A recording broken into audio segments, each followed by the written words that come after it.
اس کی بے زبان آنکھوں نے عزت کو واضح طور پر کہہ دیا تھا کہ اب وہ لوٹ کر آنا بھی نہیں چاہتی۔ پھر وہ رکی نہیں اور گاڑی میں بیٹھے بابو کی طرف لپکی۔ بابو گاڑی سٹارٹ کر چکا تھا۔ عزت بے یقینی سے بھاگتے ہوئے اس کے پیچھے آیا، لیکن وہ باہر کا دروازہ عبور کر چکی تھی۔ بابو نے دیر نہ لگائی اور دیکھتے ہی دیکھتے اس کی فراٹے بھرتی ہوئی گاڑی غائب ہو گئی۔ رتابہ بہت دور تک بھاگی تھی گاڑی کے پیچھے۔ سب لوگ اسے رک رک کر دیکھ رہے تھے۔ اس کی آواز بالکل بیٹھ چکی تھی، چلا چلا کر، بابو رک جاؤ بابو۔ تھک ہار کر وہ روڈ تک آ گئی تھی جہاں سے بابو کی گاڑی اس کی نظروں سے اوجھل ہوئی تھی۔ وہ اپنے ننگے سر ننگے پاؤں روڈ پر ہی بیٹھ گئی۔ عزت اس کے پیچھے ہی تھا۔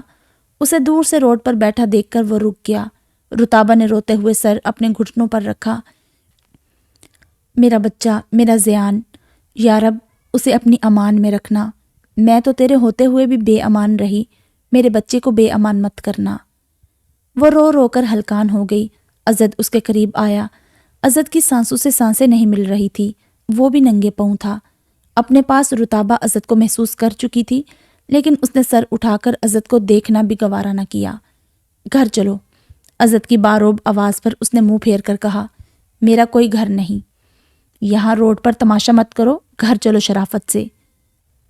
عزت نے اس کا ہاتھ پکڑا تو رتابہ نے جھٹکے سے اپنا ہاتھ چھڑایا اور اٹھ کر سروس روڈ کے کنارے چلنے لگی۔ وہ بالکل پاگل ہو گئی تھی زیان کے غم میں۔ عزت اس کے پیچھے پیچھے تھا۔ رتابہ، میں تم سے کہہ رہا ہوں گھر چلو، اس طرح میں تمہیں نہیں چھوڑ سکتا۔ وہ غصے سے لال پیلی ہوتی عزت کی طرف پلٹی اور چنگاڑتے ہوئے بولی، چھوڑ نہیں سکتے ہو تو بخش دو مجھے، نہیں جانا مجھے تمہارے ساتھ، کبھی بھی نہیں۔ چلے جاؤ یہاں سے، ورنہ یہاں روڈ پر سر پٹک پٹک کر میں اپنی جان دے دوں گی۔ علی ابھی آفس سے واپس آ رہا تھا۔ وہ ان دونوں کے قریب سے گزر گیا، لیکن گلی کا موڑ کاٹتے ہوئے اسے عزت نظر آیا۔ اس نے گاڑی آگے بڑھائی، لیکن عزت کو دیکھ کر واپس مڑا اور گاڑی عزت کے پاس لا کھڑی کی۔ اسے اپنی آنکھوں پر یقین نہیں آ رہا تھا کہ وہ دونوں یہاں سڑک پر کیا کر رہے تھے۔ وہ جلدی سے باہر نکلا۔ کیا ہوا عزت؟ عزت اس کی آواز سن کر رک گیا، لیکن رتابہ تیز تیز قدموں سے راستوں سے بے خبر آگے بڑھتی چلی گئی۔ اسے اتنا بھی نہیں معلوم تھا کہ وہ کہاں جا رہی ہے، بس دیوانہ وار عزت کی آوازوں سے اپنے کان بہرے کیے چلتی رہی۔ عزت کیا بتاتا علی کو؟ اس کی حالت دیکھ کر علی بہت پریشان ہو گیا تھا۔ یار اسے روک لو، ہوا کیا ہے، کچھ بتاؤ بھی۔ بات کرتے ہوئے ان دونوں کی نظر رتابہ پر تھی جو ایک پل بنا ٹھہری تھی۔ بتا دوں گا سب، لیکن تم اسے روک لو پہلے۔ مایا بھی ان کو ڈھونڈتی ہوئی پیچھے آئی۔ مایا کو دیکھ کر علی نے صرف اتنا کہا کہ تم اسے گھر لے کر جاؤ، میں ابھی آتا ہوں۔ علی نے عزت کے کندھے پر ہاتھ رکھا۔ تم جاؤ، میں دیکھتا ہوں اسے۔ مایا نے ہاتھ پکڑ کر عزت کو گاڑی میں بٹھایا اور گھر لے گئی۔ اسے رتابہ نظر نہ آئی تھی کیونکہ وہ بہت دور جا چکی تھی۔ عزت، تم کیوں پاگلوں کی طرح بیہیو کر رہے ہو؟ اس نے جانا تھا، وہ چلی گئی۔ اگر اسے تمہاری محبت یا عزت کی ذرا بھی پرواہ ہوتی نا تو وہ ایک قدم نہ اٹھاتی تمہاری بات سن کر۔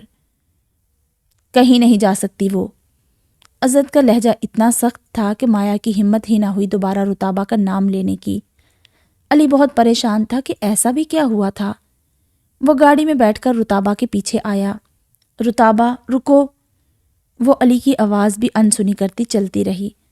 وہ اپنے ہوش و حواس میں بالکل نہیں تھی۔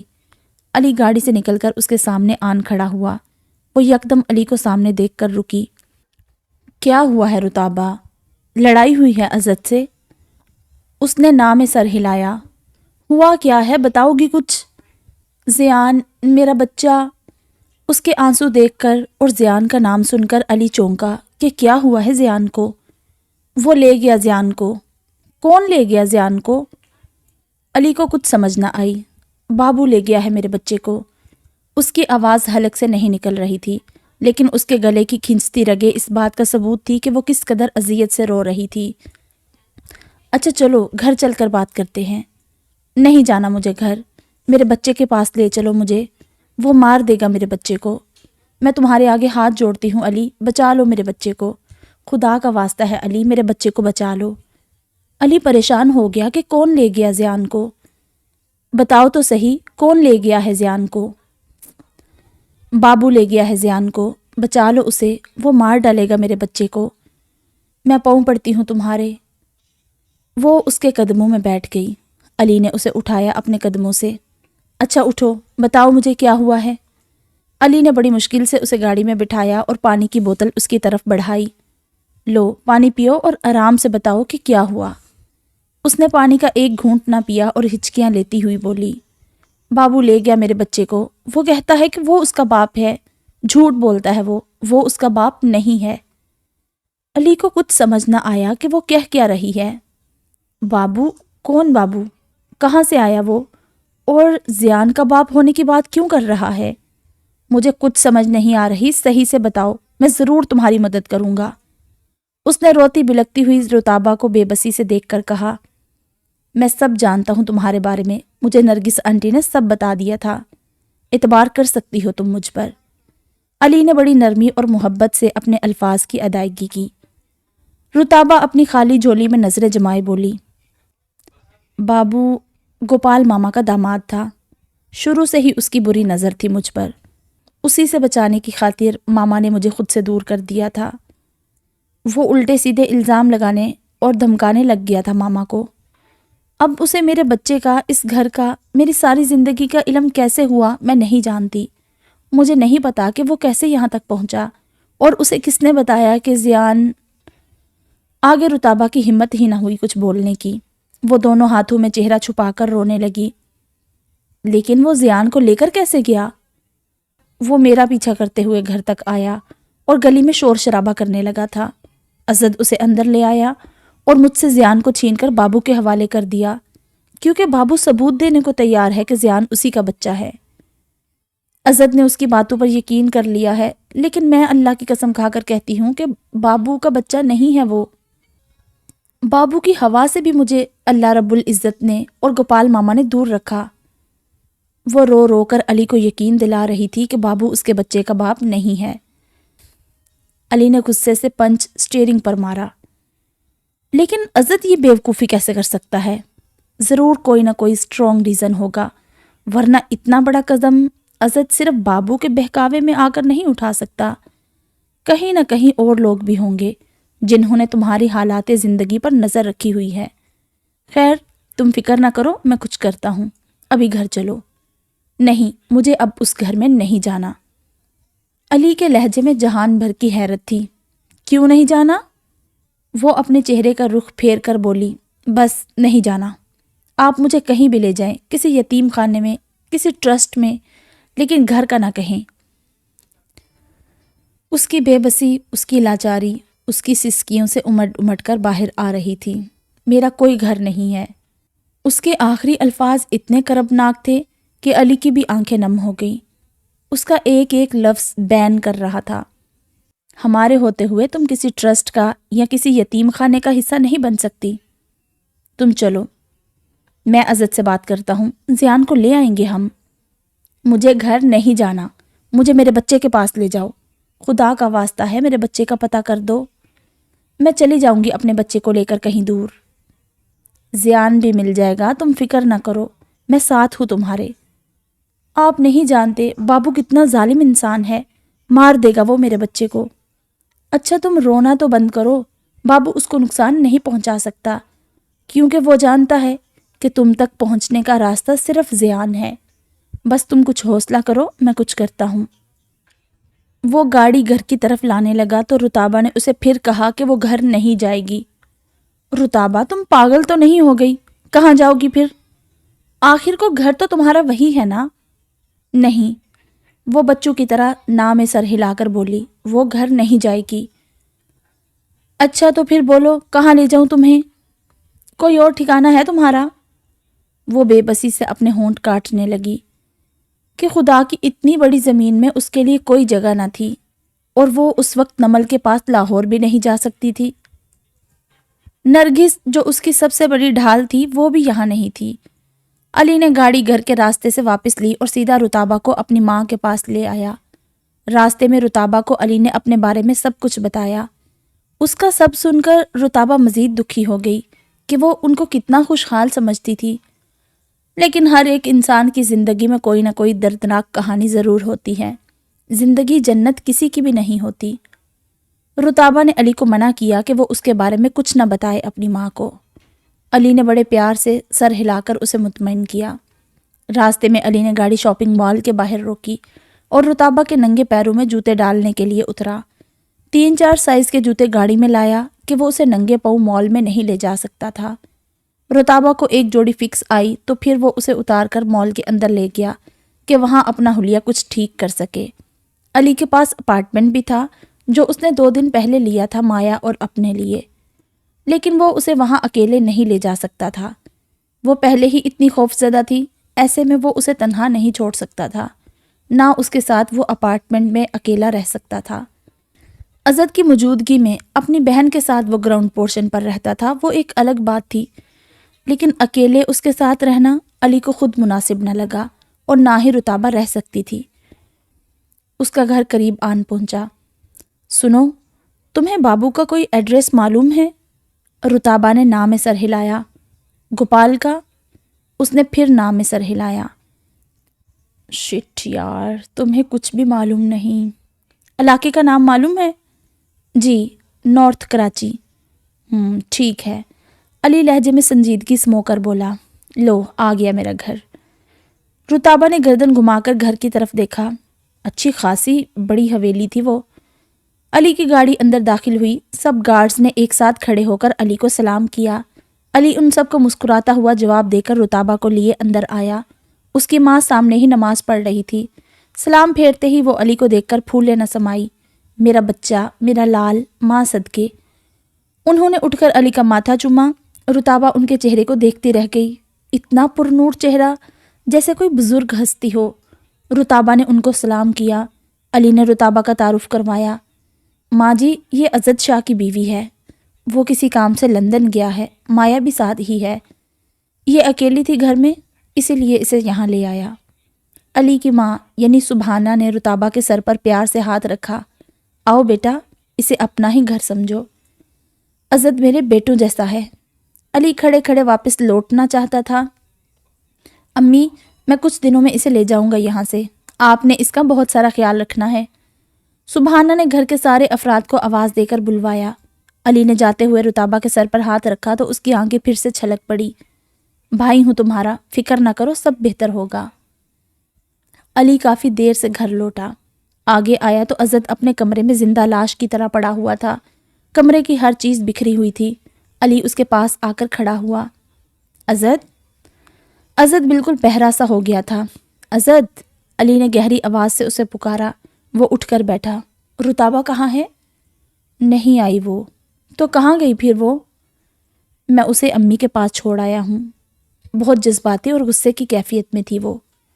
زبردستی گھر نہیں لا سکتا تھا، 1-2 دن میں لے آؤں گا۔ لیکن مجھے تم بتاؤ کہ ہوا کیا ہے یہ سب؟ زیان کو تم نے بابو کے حوالے کیوں کیا؟ عزت کی آواز آنسوؤں سے بوجھل تھی۔ جس کا بچہ تھا وہ لے گیا، اور تم کیسے یقین سے کہہ سکتے ہو کہ وہ بابو کا ہی بچہ تھا؟ میں نہیں بتا سکتا، عزت نے آنکھیں چراتے ہوئے کہا۔ نرگس آنٹی، نمل اور جاذب کو کیا جواب دو گے؟ یہی کہ نہیں بتا سکتے؟ یار، نہیں بتانا چاہتا میں کچھ بھی۔ تم جانتے ہو جس کے حوالے تم نے زیان کو کیا ہے وہ کون ہے؟ گلی گلی پھرنے والا آوارہ انسان ہے وہ۔ یار، مجھے تو حیرت ہوتی ہے تم پر۔ 4 سال تم رتابہ کے ساتھ رہے، تمہیں اتنا بھی اندازہ نہیں ہوا کہ وہ معصوم بھی ہو سکتی ہے؟ عزت نے اندرونی کرب سے اپنی مٹھیاں بھینچی تو اس کے اعصاب تن گئے۔ میں بھی یہی سمجھتا تھا۔ خیر، میں نہیں ڈسکس کرنا چاہتا اسے، تم سے یا کسی سے بھی۔ یار، تمہیں کس نے کہا ہے کہ وہ گناہگار ہے؟ بابو نے۔ جس نے بھی کہا، تم رہنے دو اس بات کو۔ علی نے اپنے دونوں ہاتھ پینٹ کی جیب میں ڈال کر پوچھا۔ زیان کو کہاں لے کر گیا ہے بابو؟ مجھے نہیں معلوم، عزت نے سادہ لہجے میں جواب دیا۔ اور اگر اس نے اس معصوم جان کو مار دیا تو؟ کوئی باپ اپنے بچے کو جان سے نہیں مار سکتا۔ علی نے بہت کوشش کی کہ عزت اسے کچھ بتائے، لیکن عزت نے اسے مایوس ہی لوٹایا۔ زیان کو تو میں ڈھونڈ لوں گا، اور یہ ثبوت بھی تمہیں اب میں ہی پیش کروں گا کہ وہ بابو کا بچہ نہیں ہے۔ لیکن تم اتنا سوچ لینا، اگر زیان کو کچھ ہوا تو رتابہ ماں تو تمہارے بچے کی بھی بننے والی ہے۔ اور تو اور نرگس آنٹی کی جان ہے اس بچے میں۔ تم اس کے ماضی کے جوش میں اتنا ہوش کھو بیٹھے کہ پیچھے مڑ کر دیکھا تک نہیں کہ آگے ہوگا کیا۔ علی نے اسے سر سے پاؤں تک دیکھا۔ اس کی حالت کافی قابل رحم تھی۔ علی اسے کہے بنا نہ رہ سکا۔ رتابہ کے بغیر تم رہ نہیں سکتے اور اسے اپنے ساتھ رکھنے کا ڈھنگ تمہیں آتا نہیں ہے۔ تم اتنے کمزور مرد ہو، میں نے کبھی سوچا نہیں تھا۔ علی بڑے افسوس سے کہہ کر مزید نہ رکا اور چلا گیا اس کے کمرے سے۔ پھر مایا کے کمرے میں آ کر اسے ساری حقیقت پتہ چلی کہ ہوا کیا تھا۔ یہ سب سن کر وہ پریشان ہو گیا تھا کہ بابو یہاں تک کیسے آیا۔ مایا بندیا کا نام حذف کر گئی تھی۔ رتابہ کے تمام حالات کا بابو کو کیسے علم ہوا؟ کون تھا اس سب کے پیچھے؟ علی اپنی سوچوں میں گم اپنے بستر پر آ کر لیٹا اور سوچتا رہا کہ زیان تک کیسے پہنچا جائے۔ اس سے صبر نہ ہوا تو اس نے نرگس آنٹی کو کال کی۔ عزت کی صبح کی فلائٹ تھی، لیکن اس کی حالت جانے والی نہیں تھی۔ علی نے نرگس کو عزت کے ایکسیڈنٹ کا کہا کہ ہلکی سی چوٹ آئی ہے، وہ نہیں آ سکتا۔ نرگس عزت کا سن کر کافی پریشان ہو گئی تھی، لیکن علی نے ان کو کال کرنے سے منع کیا کہ وہ آرام کر رہا ہے۔ صبح سوئم تھا نرگس کی بھابھی کا، وہ سوئم پورا کر کے ایمرجنسی فلائٹ کے ذریعے کراچی پہنچی۔ علی پولیس کو بھی انفارم نہیں کر سکتا تھا کہ بات رتابہ اور اس کے بچے کی تھی۔ رتابہ 100 بار اسے فون کر کے زیان کا پوچھ چکی تھی۔ عصر کی اذان کے ساتھ ہی نرگس کراچی ایئرپورٹ پر تھی۔ علی ہی اس کو ریسیو کرنے آیا اور ساری صورتحال سے آگاہ کیا اور اپنے جھوٹ بولنے پر معذرت بھی کی۔ زیان کا سن کر شدت جذبات سے نرگس کا کلیجہ منہ کو آ رہا تھا۔ وہ سر پیٹ کر رہ گئی کہ یہ عزت نے کیا کیا تھا۔ گھر آتے ہی نرگس اس کے کمرے میں گئی۔ وہ آفس نہیں گیا تھا بلکہ سگریٹ کے گہرے گہرے کش لگاتا صوفے پر نیم دراز تھا۔ نرگس کی طرف اس کی پیٹھ تھی۔ اندر آتے ہی نرگس کو اچانک سامنے دیکھ کر اس نے سگریٹ ایش ٹرے میں پھینکا۔ امی آپ؟ نرگس نے عزت کے منہ پر تمانچوں کی برسات کر دی۔ وہ بوکھلا کر رہ گیا۔ کیا ہوا ہے امی؟ اس نے نرگس کے ہاتھ پکڑے۔ کیا کیا ہے تم نے رتابہ کے ساتھ؟ کہاں ہے میرا بچہ زیان؟ نرگس اسے گریبان سے پکڑ کر جھنجھوڑ کر پوچھ رہی تھی۔ بتاؤ مجھے کہاں ہے زیان؟ وہ بمشکل نرگس کی طرف دیکھ کر بولا، جس کا بچہ تھا وہ لے گیا ہے اسے۔ نہیں ہے وہ بابو کا بچہ۔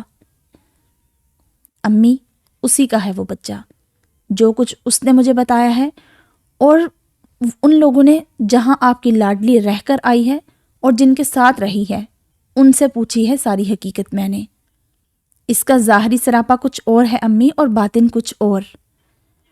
نرگس کو بہت بڑا دھچکا لگا تھا۔ اس کی اتنی کاوشوں کے بعد وہ دونوں ایک ہونے جا رہے تھے۔ کیا ہوا تھا ایسا ان کے بیچ؟ کس کی باتوں پر عزت ایمان لے آیا تھا؟ اور زیان کو تو اس نے اپنے سینے سے لگا کر پالا تھا، وہ کیسے جدا ہو سکتی تھی اس سے؟ اور نمل کی تو زندگی کی امید، اس کا سہارا بن چکا تھا وہ۔ یہ کیا کیا عزت تم نے، کیا کیا؟ مجھے زیان چاہیے کسی بھی قیمت پر، اسے لے کر آؤ گے اب تم ہی۔ رتابہ کا ماضی کیا تھا مجھے اس سے کوئی دلچسپی نہیں ہے، مجھے میرا بچہ چاہیے۔ جانتے ہو زیان نمل کی زندگی ہے۔ تمہارا بھائی باپ نہیں بن سکتا تاحیات۔ اس نے زیان کو اپنا بیٹا تسلیم کر لیا تھا۔ عزت تم نے سب کچھ پل بھر میں تباہ کر دیا۔ تمہارے ہاتھ ذرا نہیں کپ کپائے اس معصوم کو ماں سے چھینتے ہوئے۔ نرگس بہت زیادہ رو رہی تھی۔ میں تمہیں اپنا دودھ نہیں بخشوں گی، مجھے میرا بچہ، میرا زیان اور میری بہو لا کر دو۔ اس نے بلکتی ہوئی نرگس کو تھام کر بیڈ پر بٹھایا۔ امی آپ نہیں جانتی ہیں بابو کو، اس نے عدالت کی دھمکی دی ہے کہ وہ کیس کر دے گا ہم پر اگر ہم نے اسے اس کا بچہ نہ دیا تو۔ نرگس اپنا سر پکڑ کر رہ گئی۔ اس نے تمہیں ڈرایا اور تم اس کی گیدڑ بھپکیوں سے ڈر گئے؟ امی بچہ نہیں ہوں میں کہ کوئی میری انگلی تھام کر مجھے جس راہ پر چاہے چلا لے گا۔ میں نے پہلے ہر بات کی تصدیق کی ہے تب اس کے حوالے بچہ کیا ہے۔ اچھا ڈی این اے ٹیسٹ کروایا ہے تم نے؟ لاؤ مجھے دکھاؤ، کہاں ہے تمہارا تصدیق نامہ؟ نرگس آج اسے بخشنے کو تیار نہیں تھی۔ عزت غصے سے پاگل ہوتی ماں کو دیکھنے لگا۔ جسے رتابہ کے بچے کا تو دکھ تھا، لیکن اپنے بچے کو وہ سننے کو ہی تیار نہیں تھی۔ مجھے میرا بچہ لا کر دو، ورنہ میری نظروں سے دور ہو جاؤ، میں تمہارا منہ بھی نہیں دیکھوں گی۔ مجھے تو حیرت ہو رہی ہے کہ میں نے ایسی پرورش تو نہیں کی تھی تمہاری۔ یہ شک، یہ ظلم، یہ زیادتیاں، یہ سب کہاں سے سیکھ لیا تم نے؟ عزت، مجھے تم اس قدر دکھی کرو گے میں نہیں جانتی تھی۔ محبت ہو جس سے تو پھر اس کی برائیاں نہیں دیکھی جاتی۔ تم اپنی ذات سے محبت کرتے ہو، بس تمہیں اپنی پاکیزگی دکھائی دیتی ہے صرف۔ اتنے پاکیزہ نہ بنو کہ تمہارے قابل میں بھی نہ رہوں۔ وہ بچی بھی اسی رب کی بندی ہے جس کے تم ہو۔ اگر یہ سب میرے ساتھ ہوتا تو کیا تم مجھے بھی اٹھا کر گھر سے باہر پھینک دیتے؟ عزت کی روح تک تڑپ گئی۔ ایسا تو نہ کہیں امی۔ کیوں نہ کہوں میں ایسا؟ میرے ساتھ بھی، تمہارے ساتھ بھی، کسی کے ساتھ بھی یہ سب ہو سکتا ہے۔ ذرا خوف نہیں تمہیں خدا کا؟ باپ بننے والے ہو، اگر بیٹی کے باپ بن گئے تو ایسا نہ ہو کہ تمہارے ظلم کا ازالہ۔ آگے نرگس کی زبان بند ہو گئی، لیکن عزت کی روح تک کانپ کر رہ گئی۔ نرگس کی حالت کے پیش سبب اسے بندیا سے رابطہ کرنا پڑا، لیکن بندیا نے صاف انکار کر دیا کہ وہ نہیں جانتی کہ بابو اب کہاں ہوتا ہے۔ عزت کو کچھ سمجھ نہیں آ رہا تھا کہ وہ کیا کرے۔ ایک طرف رتابہ تھی جو اسے چھوڑ کر جا چکی تھی، اور ایک طرف نرگس جو زیان کے ملے بغیر اسے کسی صورت چھوڑنے کو تیار نہ تھی۔ عزت نے شاہ جی سے رابطہ کیا اور اسے اپنے آفس میں بلایا۔ شاہ جی نے 2 گھنٹے کا وقت لیا، اور جب وہ اس کے آفس پہنچا تو وہاں سے جاتے ہوئے بندیا کو دیکھا۔ کافی حیران ہوا وہ کہ بندیا یہاں کیا کر رہی تھی۔ گاڑی کی چابی انگلی میں گھماتا وہ عزت کے آفس میں داخل ہوا۔ سلام دعا ہوئی دونوں کے بیچ، تو شاہ جی نے سب سے پہلے اس سے بندیا کا پوچھا، یار ابھی تمہارے آفس سے ایک لڑکی کو جاتے ہوئے دیکھا ہے میں نے، جانتے ہو اسے؟ کون ہے وہ؟ کون سی لڑکی؟ بندیا نام ہے اس کا۔ نہیں، پرسنلی تو نہیں جانتا، جاب کے لیے آئی تھی۔ عزت نے یہاں جھوٹ بولا کیونکہ وہ نہیں چاہتا تھا کہ رتابہ کی ساری سچائی کسی اور کے سامنے کھلے، چاہے وہ اس کا سگا بھائی ہی کیوں نہ ہو۔ شاہ جی پانی پیتے ہوئے بولا، دے دے یار اسے جاب، مجبور اور حالات کی ماڑی لڑکی ہے۔ اچھا، تم کیسے جانتے ہو اسے؟ عزت نے اپنا رویہ بظاہر نارمل رکھا۔ بس یار اتنا ہی جانتا ہوں، بیچاری کے ساتھ باپ اور شوہر نے مل کر دھوکہ کیا، وہ بھی ایک لڑکی کی خاطر۔ شاہ جی کی بات سن کر عزت کے کان کھڑے ہو گئے۔ ایک اور گواہ رتابہ کے خلاف ملا تھا اسے۔ وہ کس کس کو جھٹلاتا؟ تم جانتے ہو اس کے باپ اور شوہر کو؟ نہیں، بس میں ایک بار ملا تھا اس سے، وہ بھی کچھ ماہ پہلے۔ خیر چھوڑو، یہ بتاؤ تم کیوں پریشان ہو؟ اتنی ایمرجنسی میں کیوں بلایا ہے مجھے؟ عزت کس طرح بتاتا اسے سچائی؟ وہ صرف اتنا ہی کہہ سکا کہ رتابہ کا بیٹا اس کا باپ چھین کر لے گیا ہے، اسے تلاش کرنا ہے۔ نرگس نے اسے اپنے بچوں کی طرح پالا تھا، وہ اس کے بغیر نہیں رہ سکتی۔ شاہ جی بھی سن کر کافی حیران اور پریشان ہوا تھا۔ بابو کا کچھ علم نہ تھا عزت کو، سوائے اس کے کہ وہ ہندو ہے اور اس کا نام بابو ہے۔ شاہ جی نے وہیں بیٹھے بیٹھے اپنے ساتھیوں کو کال کی اور بابو کو ڈھونڈنے کا کہا، اور اس کا ظاہری حلیہ عزت کی زبانی بتا دیا۔ پھر اسے تسلی دے کر اٹھا کہ رات تک بابو کا پتہ چل جائے گا۔ اتنے بڑے شہر میں بابو کو ڈھونڈنا ناممکن تھا، لیکن شاہ جی کے لیے یہ کوئی مسئلہ نہیں تھا۔ رتابہ اپنے بچے کے لیے اس قدر بے چین تھی کہ اس کی بھوک پیاس بالکل ختم تھی۔ سب کی منت سماجت پر وہ بہت ہی مشکل سے 1-2 نوالا منہ میں ڈال تو لیتی، لیکن وہ نوالا اس کے حلق سے نیچے نہ اترتا، اور وہ کیا کرنے کے لیے واش روم بھاگ جاتی۔ بہانہ اس کے پاس پریگنینسی کا تھا۔ سبحانہ نے اس کا پل پل خیال رکھا۔ اس کے لاکھ انکار پر بھی وہ اسے بہت چاؤ سے جوس پلا دیتی۔ رات بھی وہ اس کے ساتھ سوتی۔ یہاں آ کر رتابہ کو ایک پل کی بھی تنہائی میسر نہ ہوئی تھی۔ سبحانہ سائے کی طرح رتابہ کے ساتھ تھی۔ وہ واش روم میں جا کر گھٹ گھٹ کر روتی، اور ساری رات بستر پر اس کی آنکھوں میں کٹ جاتی کہ نہ جانے اس کے بچے کے ساتھ کیسا سلوک کر رہا ہوگا بابو۔ اس نے کچھ کھایا بھی ہوگا یا نہیں، یا بھوک سے بلک بلک کر رو رہا ہوگا وہ۔ ایک پل بھی اسے چین نہ ملا۔ اس کا لمحہ لمحہ کانٹوں پر لوٹتے ہوئے گزر رہا تھا۔ فجر کی اذان میں ابھی کچھ وقت باقی تھا۔ رتابہ ہمت کر کے اٹھی اور وضو بنا کر کمرے کے ایک کونے میں اپنے رب کے سامنے حاضر تھی۔ تہجد کے نوافل ادا کر کے اپنے آنسوؤں سے رب کو تلاشنے لگی۔ یا رب العالمین، کہاں ہے تو؟ کہاں ہے تو؟ سجدے میں سر رکھنے سے پہلے اس کے آنسو سجدہ ریز تھے۔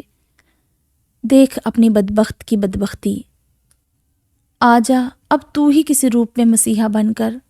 تیری دنیاوی خداؤں سے میں تھک چکی ہوں۔ تقدیر لکھنے والی تیری ہی ذات ہے نا، تو پھر کیوں ان دنیاوی خداؤں کے ہاتھ میری قسمت کی تختی تھمائی، جس پر ہر انسان اپنی اپنی مرضی کی کہانی میرے کردار کو ڈھال رہا ہے۔ یا اللہ، تیری بارگاہ میں کب میری التجا پوری ہوگی؟ کیا میں اپنوں کے لیے اسی طرح ترستی رہوں گی؟ جو اپنے بنے وہ بھی بیگانے ہو رہے ہیں اب، اور کتنا امتحان باقی ہے یا اللہ۔ میں اس سے زیادہ بوجھ نہیں سہ سکتی، رحم کر دے مجھ پر بھی اور میرے بچے پر بھی۔ روتے روتے اس کی ہچکیاں بند گئی تو وہ واش روم میں چلی گئی کہ کہیں سبحانہ جاگ نہ جائے۔ فجر کی اذان میں سبحانہ اٹھی تو اسے واش روم سے سسکیوں کی آواز سنائی دی۔ اس نے دروازہ بجایا تو رتابہ جلدی سے منہ دھو کر باہر آئی۔ اس کی پلکیں جھکی ہوئی تھی۔ سبحانہ نے اس کا پانی اور آنسوؤں سے تر چہرہ ہاتھوں میں لیا۔ بیٹی، میں بوڑھی ضرور ہوں لیکن اندھی نہیں۔ چہرے پر بہتے پانی اور آنکھ سے بہتے پانی میں فرق کر سکتی ہوں۔ بتاؤ کیا ہوا ہے، کیوں رو رہی تھی؟ کیا بتاتی وہ اپنی ذلت کی داستان؟ کچھ نہیں آنٹی، وہ عزت یاد آ رہے تھے۔ نا بیٹا، تمہارے یہ آنسو کسی کی یاد میں نہیں بہہ رہے، بلکہ ان کی داستان تمہارے چہرے پر رقم ہے کہ تمہاری روح تک گھائل ہے کسی غم میں۔ رتابہ نے آنسوں کے بوجھ تلے دبی پلکیں اٹھا کر سبحانہ کو دیکھا، جس نے اس کے بے زبان آنسوؤں کا انکہا درد بھی جانچ لیا تھا۔ ان کی نگاہیں رتابہ کی روح تک کو ٹٹول چکی تھی۔ رتابہ کا دل چاہا وہ ان کے گلے سے لگ جائے۔ اسے سبحانہ میں نرگس کا پیار بھرا چہرہ دکھائی دیا تو وہ ان سے لپٹ گئی۔ رتابہ کو سینے سے لگاتے ہوئے سبحانہ کے دل سے اس کے درد کی ہوک سی اٹھنے لگی۔ بہت بے چین ہو گئی تھی سبحانہ اسے سینے سے لگا کر۔ پھر روتی ہوئی رتابہ کا چہرہ اپنے ہاتھوں کے پیالے میں لیا۔ بیٹا، کس اذیت سے گھٹ گھٹ کر جی رہی ہو؟ چاہو تو بتا سکتی ہو۔ اس نے دوپٹے کے پلو سے ناک کا بہتا پانی صاف کیا۔ ابھی میں کچھ نہیں بتا سکتی آپ کو، بس میرے حق میں دعا کریں آپ کہ اللہ میرے لیے آسانیاں کرے۔ سبحانہ نے اسے زیادہ فورس نہ کیا۔ چلو ٹھیک ہے، تمہاری مرضی، جب دل مانا تو اپنے دل کا بوجھ ہلکا کر لینا، لیکن یوں باتھ روم میں چھپ چھپ کر مت رونا، اللہ کے آگے آنسوں کی جھڑی لگانا۔ نہ جانے اسے کون سا آنسو تمہارا پسند آ جائے اور تمہاری مشکل آسان ہو جائے۔ سبحانہ اسے پیار سے دلاسا دیتی ہوئی وضو بنانے چلی گئی۔ نرگس نے کھانا پینا چھوڑ رکھا تھا۔ نہ وہ رتابہ سے ملنے گئی تھی، وہ زیان کے بغیر نہیں جانا چاہتی تھی رتابہ کے سامنے۔ شاہ جی کو جلد ہی بابو کا پتہ چل گیا تھا۔ وہ عزت کے آفس پہنچا تو وہاں علی بھی موجود تھا۔ وہ تینوں ایک ساتھ نکلے تھے بابو کے ٹھکانے پر۔ بابو تک یہ خبر کسی نے پہنچا دی تھی کہ شاہ جی کے بندے اسے ڈھونڈ رہے تھے۔ وہ شاہ جی کا نام سن کر اتنا خوف زدہ ہوا کہ اپنے اڈے سے ہی زیان کو گھر میں چھوڑ کر فرار ہو گیا۔ وہ جانتا تھا کہ شاہ جی کو سچائی کا علم ہوا تو وہ اس کے ٹکڑے ٹکڑے کر دے گا۔ شاہ جی، عزت اور علی تینوں ایک ساتھ اس کے گھر پہنچے۔ گیٹ پر تالا تھا۔ شاہ جی کے ایک آدمی نے فائر سے گیٹ کا تالا توڑا۔ عزت ان سب سے پہلے اندر داخل ہوا۔ زیان ایک کمرے میں فرش پر بے سدھ پڑا ہوا تھا۔ عزت اس بچے کو دیکھ کر پسینے پسینے ہو گیا اور آگے بڑھ کر اسے گود میں لیا۔ اس کی ننھی ننھی سانسیں سست رفتاری سے چل رہی تھی۔ آنسو اس کے معصوم سے چہرے پر جمے ہوئے تھے اور بخار کی حدت سے وہ تپ رہا تھا۔ آج پہلی بار عزت نے اسے گود میں لے کر اتنے قریب سے دیکھا تھا۔ اسے زیان کے چہرے میں اپنے بچپن کے نقوش محسوس ہوئے۔ علی اور شاہ جی بھی اندر آئے۔ علی نے زیان کو عزت کی گود سے لے لیا اور دیکھتے ہی دیکھتے وہ منٹوں میں ہاسپٹل پہنچ گئے۔ بابو کو گھر میں تلاش کرتے ہوئے واش روم میں ٹنگے ٹاول سے علی نے بابو کے بالوں کا سیمپل لے لیا تھا۔ زیان کچھ گھنٹوں کی ٹریٹمنٹ سے کچھ بہتر ہوا تو اپنی ہراساں آنکھوں سے ٹکر ٹکر ان کے چہروں کو دیکھ کر رونے لگ گیا۔ پھر علی کو دیکھ کر اس نے اپنے ننھے ننھے سے ہاتھ اس کی طرف پھیلائے۔ علی نے اس کا چہرہ، اس کے ہاتھ چومے۔ عزت نم ہوتی آنکھوں سے شاہ جی کے گلے سے لگا اور اس کا شکریہ ادا کیا۔ چلو اسے آنٹی کے پاس لے جاتے ہیں، شاہ جی نے مشورہ دیا۔ نہیں، پہلے رتابہ کے پاس، عزت اس بچے کو پیار سے دیکھ کر بولا، جو علی کے سینے میں منہ چھپائے اس سے اس طرح لپٹا ہوا تھا جیسے بچہ ماں سے لپٹتا ہے۔ کیوں، رتابہ گھر میں نہیں ہے کیا؟ شاہ جی مصنوعی حیرت سے بولا، میرے گھر میں ہے وہ۔ علی زیان کے بالوں میں ہاتھ پھیر کر کہنے لگا، کیا؟ شاہ جی کو اب کی بار کافی حیرت ہوئی، تمہارے گھر؟ لیکن کیوں؟ علی نے غصیلے تیوروں سے عزت کی طرف گھور کر کہا، اس سے پوچھو۔ وہ عزت کی طرف گھوما پر جواب بالکل ندارد۔ شاہ جی کا رخ اب پھر سے علی کی طرف تھا۔ کب سے ہے وہ وہاں؟ 2 دن سے۔ اوہ اچھا، پہلے وہاں جاؤ گے تم؟ علی زیان کو اسی طرح سینے سے لگائے اٹھا، جی وہیں جانا ہے ہم نے۔ اگر اعتراض نہ ہو تو میں چل سکتا ہوں ساتھ؟ ہاں یار کیوں نہیں، بڑے بھائی جیسے ہو میرے، تم نہ بھی کہتے میں تب بھی تمہیں لے جاتا۔ اب کی بار گاڑی عزت نے ڈرائیو کی، راستہ 1-2 بار علی نے گائیڈ کیا۔ رات کے 2 بج رہے تھے۔ گاڑی سے اترتے ہوئے عزت نے احتیاط سے سوئے ہوئے زیان کو اپنی گود میں لیا۔ اس نے نیند میں ڈر کر عزت کو شرٹ سے پکڑ لیا، بالکل اس طرح جیسے رتابہ ڈر کر اس کے سینے سے چمٹ جاتی تھی۔ گھر پہنچتے ہی گارڈ نے علی کو سلام کیا اور شاہ جی کو دیکھ کر حیرت زدہ رہ گیا۔ اس کی حیرت پر علی اور عزت نے بھی اسے دیکھا۔ شاہ جی نے گارڈ کو اشارہ کر کے خاموش رہنے کا حکم دیا۔ رتابہ جاگ رہی تھی۔ گاڑی کی آواز سن کر وہ جلدی سے بھاگتی ہوئی باہر آئی تو اندر کی طرف آتے عزت سے ٹکرائی۔ عزت نے زیان کے ساتھ ساتھ اسے بھی پھرتی سے سنبھالا۔ اسے چھوتے ہی عزت کی رگوں میں اس کا لمس اترنے لگا۔ وہ پیچھے ہٹی عزت سے تو اس کی گود میں اپنا بچہ دیکھ کر دیوانوں کی طرح اس سے زیان کو جھپٹا۔ اندھیرے میں بھی وہ ماں کو پہچان گیا تھا۔ رتابہ نے چھلکتی آنکھوں سے اسے 100 بار چوما۔ اس نے بھی ماں کو چوما اور اپنی معصوم سی آواز سے پکارا، ماما۔ رتابہ نے اشکبار آنکھوں سے اسے بھینچ لیا۔ ماں صدقے، میرا بچہ، میری جان۔ علی کے ماموں بھی اٹھ چکے تھے۔ انہوں نے لاؤنج میں آ کر لائٹس آن کی۔ رتابہ نے پھر عزت کی طرف دیکھا۔ اس کی دائیں جانب شاہ جی تھا اور بائیں جانب علی۔ علی کے ماموں سکندر نے سبحانہ کو جگایا۔ وہ بھی اٹھ کر باہر آئی تو ان سب کو ایک ساتھ دیکھ کر وہ خوشی سے چہکی اور لپکتی ہوئی شاہ جی کی طرف آئی۔ میرا سبحان۔ عزت اور علی نے حیرت سے پہلے ایک دوسرے کو، پھر شاہ جی اور ماں جی کو دیکھا، جو محبت سے ایک دوسرے سے لپٹے ہوئے تھے۔ علی کچھ پل سکتے میں آ گیا۔ ماں جی یہ ہے سبحان؟ سبحانہ نے ہاں میں سر ہلایا۔ شاہ جی اس کی طرف مڑا۔ علی حیرت اور افسوس کے ملے جلے احساس سے کہنے لگا، تم جانتے تھے کہ میں تمہارا بھائی ہوں؟ تم نے پھر مجھے کیوں نہیں بتایا یار؟ علی نے پہلے زور سے اس کے سینے پر پنچ مارا، پھر ایک دوسرے کی محبت میں ڈوبتے ہوئے گلے لگے۔ رتابہ سے زیادہ عزت حیران تھا کہ علی شاہ جی کا بھائی تھا، اور اس نے خواہ شک کیا علی کے کردار پر، جو اس وقت اس کی سب سے بڑی سپورٹ بنا ہوا تھا۔ شاہ جی اور علی دونوں نے مل کر باری باری رتابہ کے سر پر ہاتھ رکھا۔ عزت شرمندگی کے احساس میں ڈوبتا چلا گیا۔ سکندر بھی شاہ جی سے ملا۔ اس نے سب کو بیٹھنے کے لیے کہا، لیکن وہ جلدی میں تھے، جانا چاہتے تھے نرگس کے پاس۔ رتابہ زیان کو لیے ماں جی کے کمرے میں چلی گئی۔ علی اس کے پیچھے آیا۔ چلو رتابہ گھر چلتے ہیں، نرگس آنٹی بہت بے چینی سے تمہاری منتظر ہیں۔ مجھے نہیں جانا۔ اس کے انکار پر وہ ایک بار پھر بولا، دیکھو رتابہ، عزت نے جو بھی کیا ہے کسی کے کہنے میں آ کر کیا ہے۔ تم سامنے آؤ گی تو کھل کر بات ہوگی، تبھی ہم کسی فیصلے پر پہنچ سکتے ہیں۔ مجھے نہیں جانا وہاں۔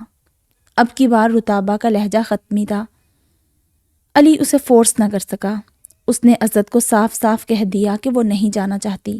سب کے سامنے عزت بحث نہیں کرنا چاہتا تھا۔ وہ علی کے ساتھ گھر واپس آنے لگا تو شاہ جی بھی ان کے ساتھ واپس آ گیا۔ اسے کچھ ضروری کام تھا۔ وہ ماں جی سے جلد آنے کا وعدہ کر کے آ گیا۔ پورے راستے عزت خاموش تھا۔ شاہ جی نے اور علی نے کافی کوشش کی کہ وہ ان کو کچھ بتائے، پر اس کے ہونٹوں پر پڑے تالے نہ کھلے۔ البتہ آنکھوں سے آنسو بند توڑ کر باہر آ چکے تھے۔ نرگس نے زیان کے ملنے کی خبر سنی تو اس کی جان میں جان آئی۔ اس نے پہلی فرصت میں شکرانے کے نفل ادا کیے۔ نرگس کو فون پر شاہ جی اطلاع دے چکا تھا۔ نرگس بہت بے قراری سے ان کا انتظار کر رہی تھی۔ وہ پہنچ گئے تھے گھر۔ مایا مزے سے سو رہی تھی۔ اسے نہیں معلوم تھا کہ شاہ جی اس کراچی شہر کا بادشاہ ہے۔ بابو پاتال میں بھی ہوتا تو شاہ جی اسے نکال باہر لاتا۔ نرگس نے ان تینوں کو باری باری دیکھا۔ رتابہ اور زیان کہاں ہیں؟ شاہ جی نے آگے بڑھ کر نرگس کے کندھوں پر ہاتھ رکھا۔ ماں جی، وہ میرے گھر میں ہے، وہ نہیں آنا چاہتی ہے۔ نرگس نے عزت کی طرف دیکھا۔ کیا سن رہی ہوں میں؟ ایسا کیا کہہ دیا ہے تم نے اسے کہ وہ آنا ہی نہیں چاہتی؟ علی اور شاہ جی ایک ساتھ بولے۔ ہم نے بھی بہت پوچھا لیکن یہ کچھ بتا ہی نہیں رہا۔ نرگس عزت کے بے حد پاس آ کر کھڑی ہوئی، پھر اس کے جھکے سر کو اونچا کیا۔ شرم آ رہی ہے ان کے سامنے بتاتے ہوئے؟ سچائی تو رتابہ کی ہے نا، جسے تم سزا کی سولی پر لٹکائے بیٹھے ہو، تو پھر اس کی ذات سے جڑے سچ سے تمہیں کیسی شرم، کیسی حیا؟ شاہ جی عزت کو دیکھ کر سمجھ گیا کہ وہ ان کے سامنے اپنی پرابلم ڈسکلوز نہیں کرنا چاہتا۔ اس نے اجازت چاہی اور چلا گیا، لیکن علی وہاں سے نہ ہلا۔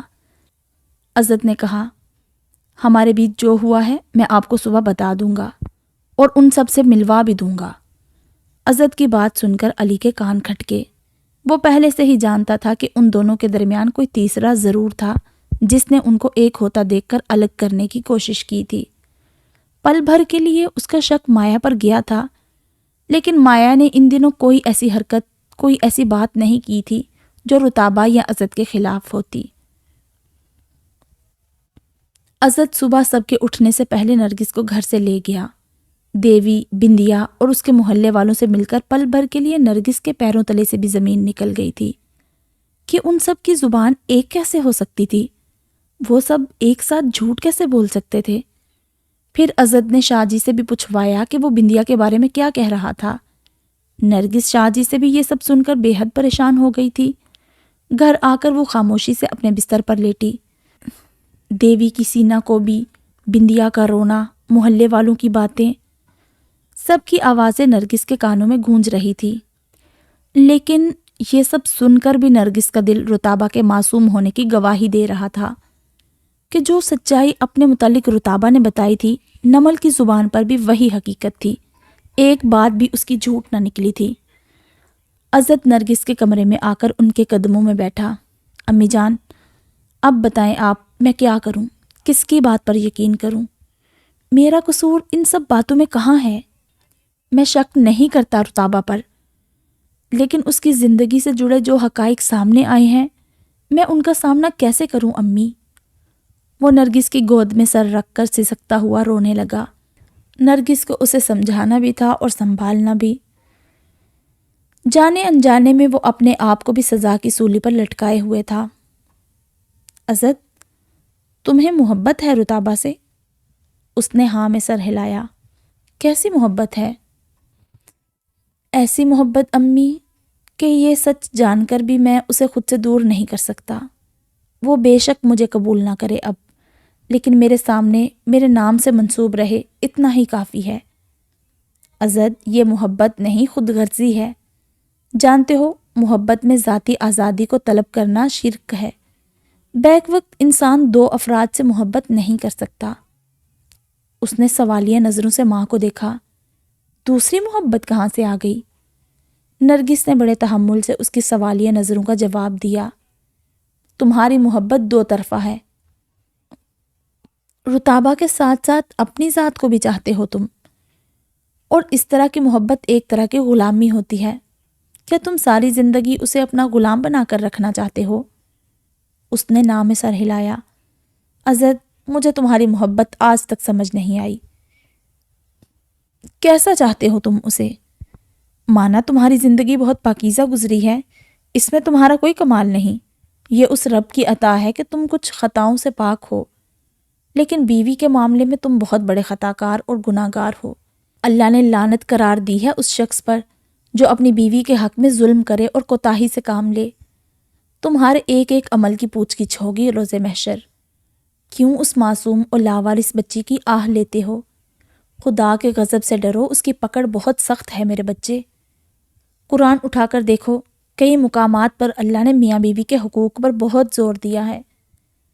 نرگس نے سورۃ نساء کی آیت نمبر 19 تلاوت کی۔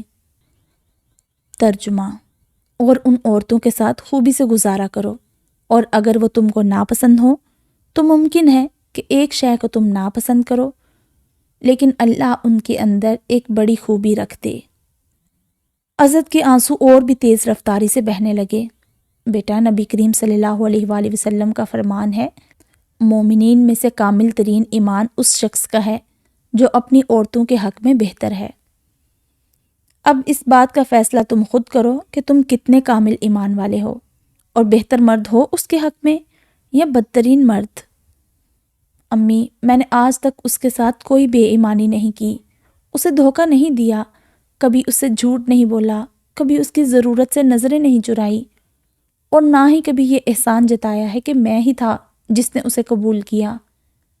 لیکن امی، میں نے یہ سب نہیں سوچا تھا، جس رتابہ کو میں نے قبول کیا ہے اس کا ماضی اتنا بھیانک ہوگا۔ نرگس جانتی تھی اس کا گلہ بھی بجا تھا۔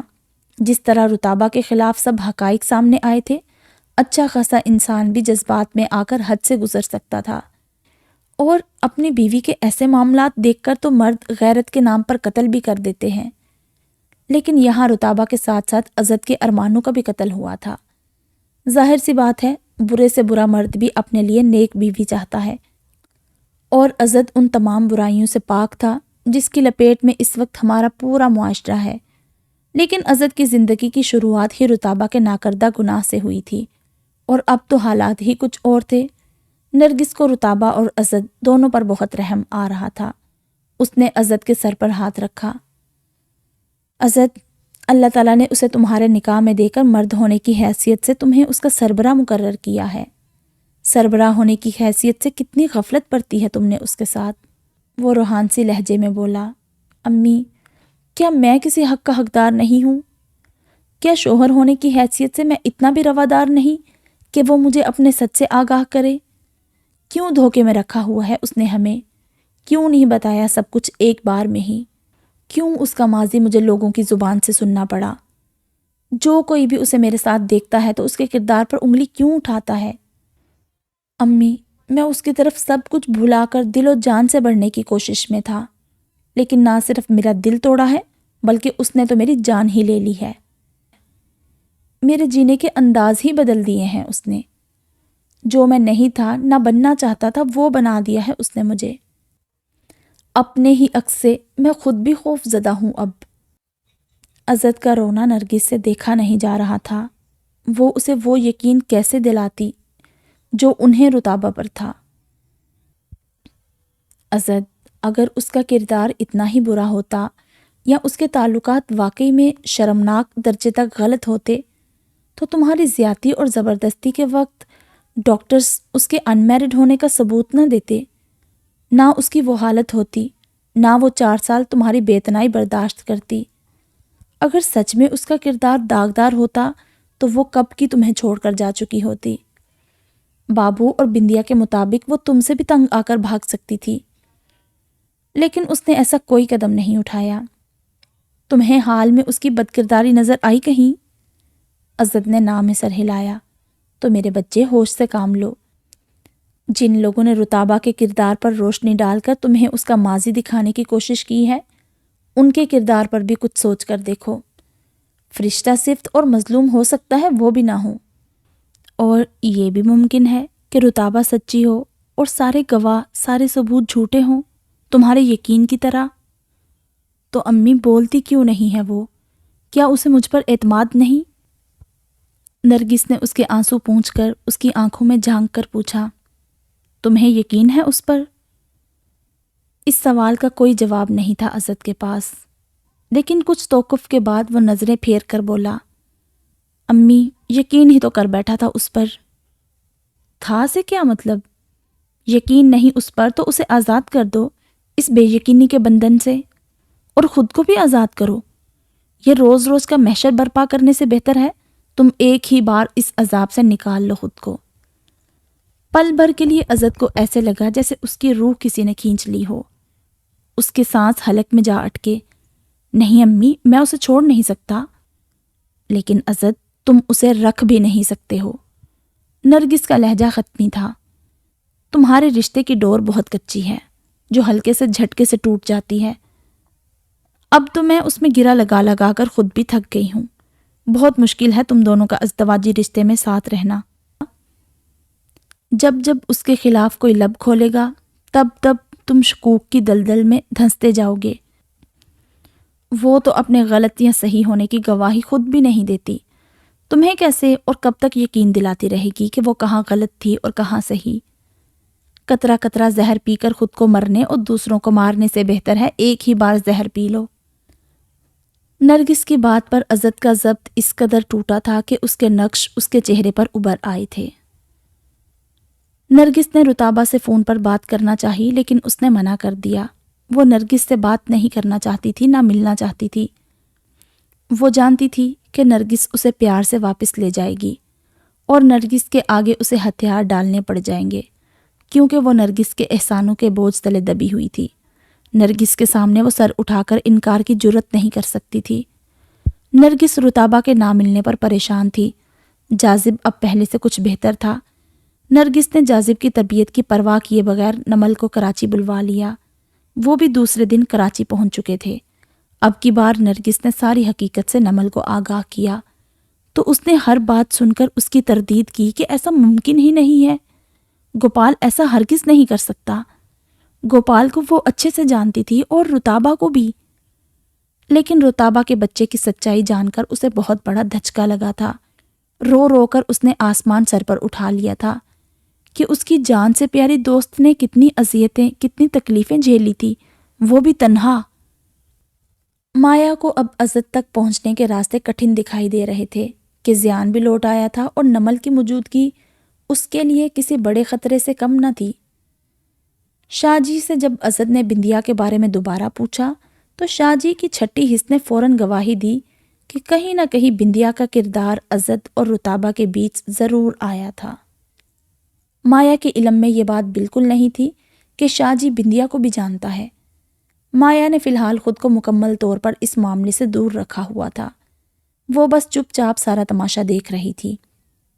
نمل نے یہ سارا معاملہ شاہ جی کے سپرد کر دیا کہ وہ ہر بات کی تحقیق تک پہنچے۔ اس نے شاہ جی کو یہ بھی بتا دیا کہ بندیا بابو کی بیوی تھی۔ شاہ جی کی ساری گرہیں اب جا کر کھلی تھی۔ بندیا جس لڑکی کا ذکر کر رہی تھی وہ کوئی اور نہیں رتابہ ہی تھی۔ شاہ جی نے نمل سے وعدہ کیا کہ وہ بہت جلد ساری سچائی سامنے لے آئے گا۔ عزت آفس میں اپنی چیئر سے سر ٹکائے گہری سوچوں میں گم تھا۔ آج دوسری فیکٹری سے مایا اس کے پاس آئی۔ اسے دیکھ کر اسے رونا آ گیا۔ بڑی ہوئی شیو، بڑے ہوئے بال، آنکھوں کے گرد سیاہ ہلکے، سرخ ہوتی آنکھوں کی پتلیاں، بالکل زرد پڑ گیا تھا اس کا چہرہ۔ اسے روتا دیکھ کر عزت سیدھا ہو کر بیٹھا۔ تم کیوں پریشان ہوتی ہو یار؟ معاملات میرے ہیں، ٹھیک ہو ہی جائیں گے۔ عزت، تمہاری یہ حالت مجھ سے دیکھی نہیں جاتی، پلیز خود کا خیال رکھو۔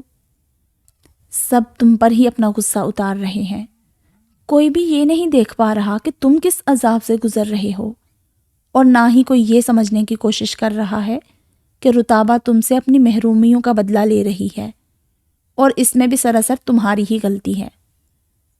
عزت اپنے بالوں میں ہاتھ پھیر کر بولا، میری؟ کون سی میری غلطی؟ عزت، برا مت ماننا میری بات کا۔ وہ اجازت طلب لہجے میں بولی، نہیں مانوں گا، بولو تم۔ عزت، تم کردار میں، رتبے میں اس سے برتر ہو، طاقتور اور گناہوں سے آزاد ہو۔ رتابہ تمہارے مقابلے میں خود کو کمتر، محکوم اور حقوق و فرائض کی رسی سے بندہ جانور سمجھتی ہے۔ تمہاری عادات اور تمہارا برتاؤ اس کے دل میں غلامی اور قید کی کیفیت کو جنم دے رہے تھے، اور تم یہ جانتے ہو غلامی اور قید دونوں ہی انسان کو بغاوت پر اکساتی ہیں۔ عزت بہت توجہ سے اس کی بات سن رہا تھا۔ یہ حالات تو بجا، مگر تم جانتے ہو تمہاری اس بے اعتنائی اور لاپرواہی کو لے کر اس کا کیا حال ہوتا ہوگا؟ 4 سال سے وہ یہ سب کیوں برداشت کر رہی ہے؟ کبھی سوچا ہے تم نے؟ اس نے عزت کی طرف دیکھا۔ نہیں سوچا، عزت نے سادگی سے جواب دیا۔ یار، وہ کمزور ضمیر کی مالک ہے، اور کمزور ضمیر کے لوگ ہمت کر کے ان حالات سے بھاگ نکلنے جیسی عادات سے واقف نہیں ہوتے۔ وہ جب کسی کے ماتحت ہوتے ہیں نا تو ان کے ساتھ جیسا بھی برا سلوک رواں رکھو، وہ بغاوت پر نہیں بلکہ غداری اور دھوکہ دہی پر اپنے دل کو آمادہ کر لیتے ہیں۔ وہ پھر تم جیسے لوگوں سے بھاگتے نہیں بلکہ جھوٹی مسکراہٹ اور فریبی جی حضوری کا ساتھ لیتے ہوئے تمہارے ساتھ وابستہ ہو کر اندر ہی اندر تمہیں ذلیل و خوار کرنے میں مگن ہو جاتے ہیں۔ تمہاری عزت سے سانچ ختم کر کے دوسرے آقاؤں کے ماتحت ہوتے چلے جاتے ہیں اور اپنی انا کو تسکین پہنچاتے رہتے ہیں۔ ازد اس کی پوری بات سن اور سمجھ کر بولا، تمہارے کہنے کا مقصد ہے کہ رتابہ مجھ سے اپنی زیادتیوں کا بدلہ لے رہی ہے؟ کیوں، تمہیں محسوس نہیں ہوتا یہ سب؟ کہاں سے آیا بابو؟ کیسے پہنچا تم تک؟ اور وہ کیوں چلی گئی شاہ جی کے گھر تمہیں چھوڑ کر؟ تمہاری عزت کا تماشا گھر گھر لگا ہوا ہے، پہلے میں، پھر علی، پھر بابو، پھر شاہ جی، تمہارے گھر والے، اور اب شاہ جی کے گھر والے بھی، سب کی زبان پر تمہاری کہانی ہے، اور سب کی نظر میں گناہ گار اور ظالم بھی تم ہی ہو۔ ابھی وہ مزید ازد سے کچھ کہتی، لیکن عین اسی وقت شاہ جی کی آمد ہو گئی۔ مایا کو اب وہاں رکنا مناسب نہ لگا، کیونکہ وہ شاہ جی کی روح تک کھنگالتی ہوئی آنکھوں کا سامنا نہیں کر سکتی تھی۔ ازد آفس سے تھکا ہارا آ کر اپنے کمرے میں چلا گیا۔ نمل اس کے پیچھے آئی اور دروازے پر دستک دے کر اندر داخل ہوئی۔ وہ واش روم میں تھا، باہر آیا تو نمل سامنے ہی تھی۔ نمل کو سامنے دیکھ کر اسے اس کی کڈنیپنگ والی بات یاد آئی۔ ازد کا دل چاہا وہ اس سے پوچھے اس متعلق کہ کیا ہوا تھا، لیکن وہ پوچھ نہ سکا کہ ابھی اس کی اپنی کشتی منجدار میں پھنسی ہوئی تھی۔ نمل نے اسے اپنے پاس بلایا، وہ اس کے سامنے سر جھکائے بیٹھا۔ ازد، میں نے کبھی تم سے رتابہ کے ماضی کے بارے میں کوئی بات نہیں کی، نہ کبھی تم نے پوچھا، لیکن مجھے یہ سب سن کر بہت افسوس ہوا کہ تم نے غیروں کی سن لی لیکن مجھ سے کسی بات کی تصدیق نہیں کی۔ ازد خاموشی سے اسے سننے لگا۔ ازد، میں نے رتابہ کے ساتھ کافی وقت گزارا ہے، اس کی دوست ہونے کے ناطے میں سب کچھ جانتی ہوں اس کے بارے میں۔ ازد نے نظریں اٹھا کر اسے دیکھا۔ اگر سب کچھ جانتی ہو تو پھر بابو کو بھی جانتی ہوگی۔ نمل نے جھوٹ سے کام نہ لیا، صاف صاف الفاظ میں بات کی۔ نہیں، اتنا نہیں جانتی، لیکن یہ ضرور جانتی ہوں کہ اس گھٹیا انسان کے ساتھ رتابہ کا کوئی تعلق نہیں، اور جہاں تک بات ہے گوپال کی تو سوچنا بھی مت کہ انہوں نے کبھی رتابہ کو میلی نظر سے دیکھا بھی ہو۔ رتابہ ان کو اپنی بچیوں سے بھی زیادہ عزیز تھی۔ تم اور میں یا کوئی بھی دوسرا گوپال اور رتابہ کا رشتہ نہیں سمجھ سکتا، کیونکہ گوپال کا رتابہ سے کوئی ایک رشتہ نہیں۔ وہ رتابہ کی ماں بھی ہے اور باپ بھی، محافظ بھی ہے اور سائبان بھی، بہن بھی ہے، بھائی بھی، دھوپ بھی ہے، چھاؤں بھی، آنکھ بھی ہے، آنسو بھی، درد بھی ہے اور درمان بھی۔ تم نے سوچ بھی کیسے لیا گوپال انکل کے متعلق؟ جانتے ہو، تمہاری رتابہ بھگوان ہے گوپال کا، وہ اس کی تعظیم میں اپنا ماتھا ٹیک کر پوچھتے ہیں اسے۔ ازد اپنے لب بھینچ کر بولا، میں نے کبھی کچھ نہیں سوچا تھا ایسا، نہ کبھی اس سے ماضی کا سوال کیا تھا کہ وہ کون ہے، کہاں سے آئی ہے۔ بس میرا سوال اس سے زیان کا تھا، اور ہے ابھی بھی، کہ وہ کس کا بچہ ہے۔ اس نے تم سے بھی جھوٹ بولا، نمل تعصب سے بولی۔ ہاں، میں مانتی ہوں کہ اس نے مجھ سے بھی زیان کے متعلق غلط بیانی سے کام لیا ہے، یہاں وہ قصوروار ہے، لیکن اس نے امی سے یا تم سے جھوٹ نہیں کہا۔ تمہیں وہ جس حال میں ملی اور جس طرح تم سے شادی ہوئی اس کی، ظاہر ہے کسی بھی مرد کے لیے یہ سب سہنا آسان نہیں تھا۔ آنکھوں دیکھی مکھی کوئی نہیں نگلتا، اور تم نے تو ایسی لڑکی کو قبول کیا جس کے ماضی کے بارے میں تم کچھ بھی نہیں جانتے تھے۔ ہمارا معاشرہ کسی طور پر قبول نہیں کر سکتا رتابہ جیسی عورت کو، اور تم جیسے سلجھے ہوئے اپنی ذات میں مکمل مرد سے تو یہ توقع ہی نہیں لگائی جا سکتی کہ بختی کا ہاتھ تھام کر تم اپنی زندگی گزار سکتے ہو۔ یہ سچ ہے کہ رتابہ کو تم ڈیزرو نہیں کرتے۔ امی نے بھی یہاں جلد بازی سے کام لیا۔ خیر، جو ہونا تھا سو ہو گیا، لیکن یہ تم نے کیا کیا ہے؟ اعتبار کے کس مقام پر لا کر تم نے دھتکارا ہے رتابہ کو؟ اب وہ شکوہ کنا لہجے میں مخاطب تھی ازد سے، جو بالکل خاموشی سے اسے سنے جا رہا تھا۔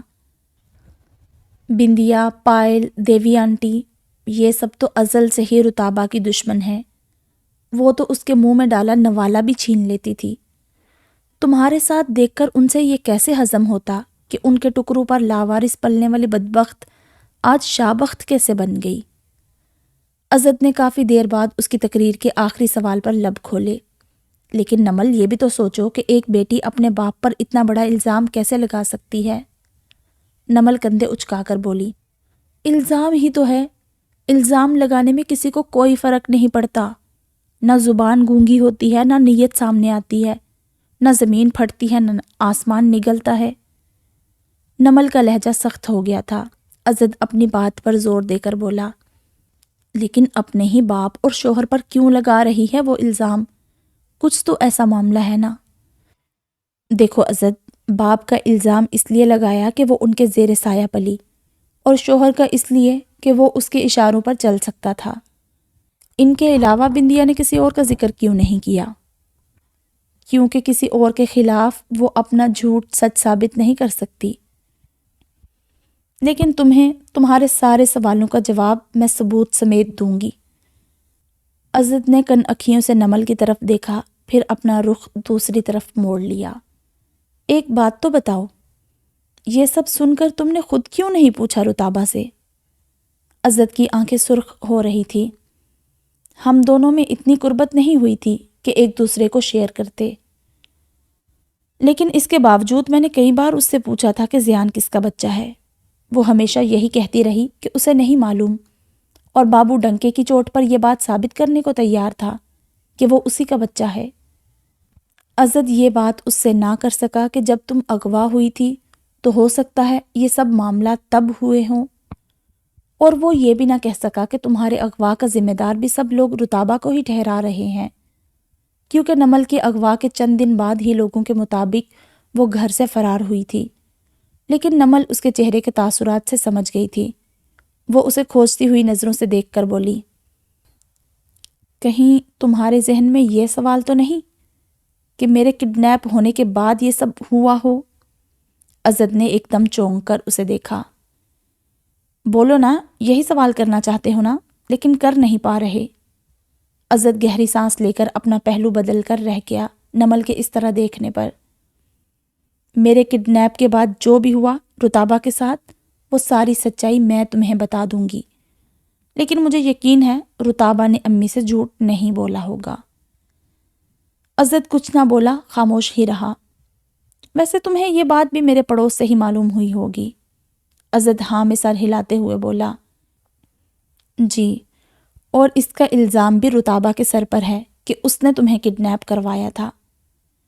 نمل عزت کی یہ بات سن کر تلملا اٹھی، لیکن بڑی ہی مشکل سے اس نے اپنے اعصاب کو کنٹرول کیا۔ یہ بکواس تم سے کس نے کی؟ تمہارے محلے والوں نے۔ اچھا، تو جن کے پاس تمہیں بندیا لے کر گئی، یقیناً انہی نے کی ہوگی۔ عزت سنجیدگی سے بولا، نہیں، بندیا نے مجھے کچھ بھی ایسا نہیں کہا۔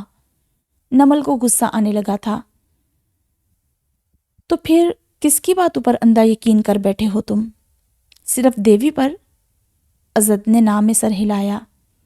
عزت، تم مجھے پوری تفصیل سے بتا سکتے ہو کہ ہوا کیا تھا، کب، کون، کہاں، کیسے ملا تم سے؟ نمل عزت کے منہ سے سب سننا چاہتی تھی تاکہ کسی حتمی نتیجے پر پہنچ سکے۔ بندیا اور بابو تم تک کیسے پہنچے؟ عزت نے A to Z بندیا کے ملنے سے بابو کے گھر آنے تک کی ساری بات بتا دی۔ اس کی بات تحمل سے سن کر نمل نے اس سے ایک سوال پوچھا، تم کیا چاہتے ہو اب؟ عزت اپنی جگہ سے کھڑا ہو گیا۔ میں رتابہ کو نہیں چھوڑ سکتا۔ وہ اس کے مقابل آ کر کھڑی ہوئی، اور رکھ بھی نہیں سکتے ساتھ۔ عزت نے غصیلی نگاہوں سے اسے گھورا۔ میں سچ کہہ رہی ہوں عزت، یہ سب سن کر تو اچھا خاصا انسان بھی پاگل ہو سکتا ہے، اور غصے اور غیرت کے نام پر جان تک لے سکتا ہے۔ یہ تو تم ہو جو رتابہ کے ساتھ اتنا کچھ سہتے آئے ہو، اور یہ کہنا بھی غلط ہے کہ تم دونوں کے رشتے میں ظلم صرف رتابہ نے سہا۔ تم نے بھی اس کے ناکردہ گناہوں کی سزا برابر کاٹی ہے۔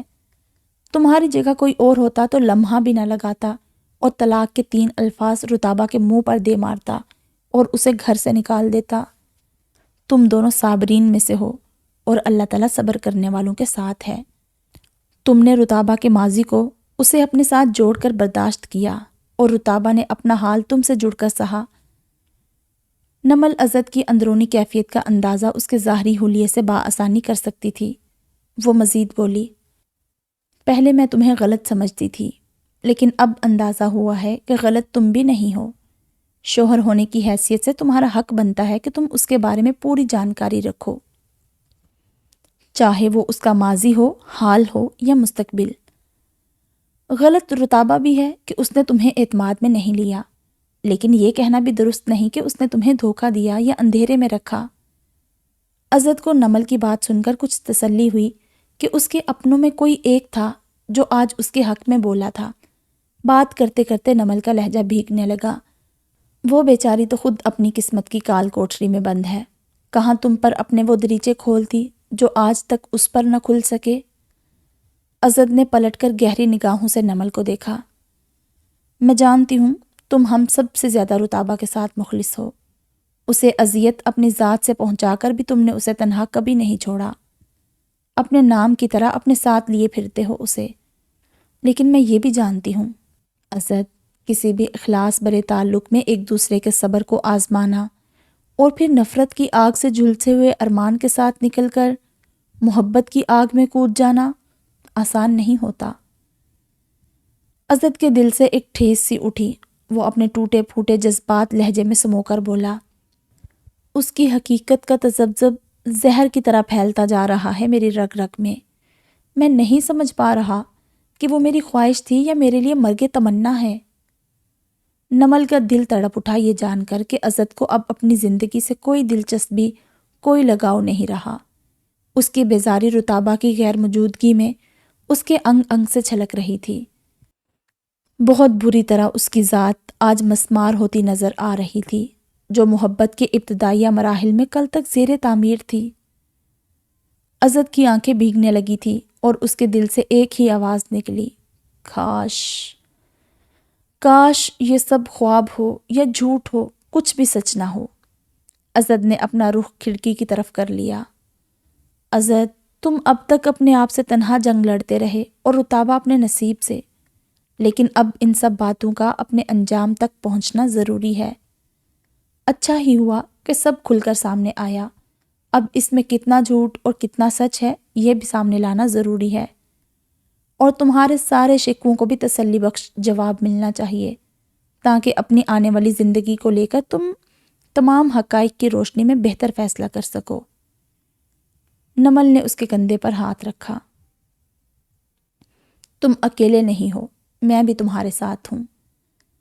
آج پہلی بار نمل نے عزت کو اپنے ساتھ کا یقین دلایا تھا۔ اس کو نمل سے کچھ ڈھارس سی محسوس ہوئی کہ وہ ہر لحاظ سے عزت کے لیے قابل یقین تھی۔ عزت کے بعد نمل کا اگلا ٹارگٹ دیوی تھی۔ وہ اپنے پرانے گھر گئی، اسے وہاں کوئی نہ ملا۔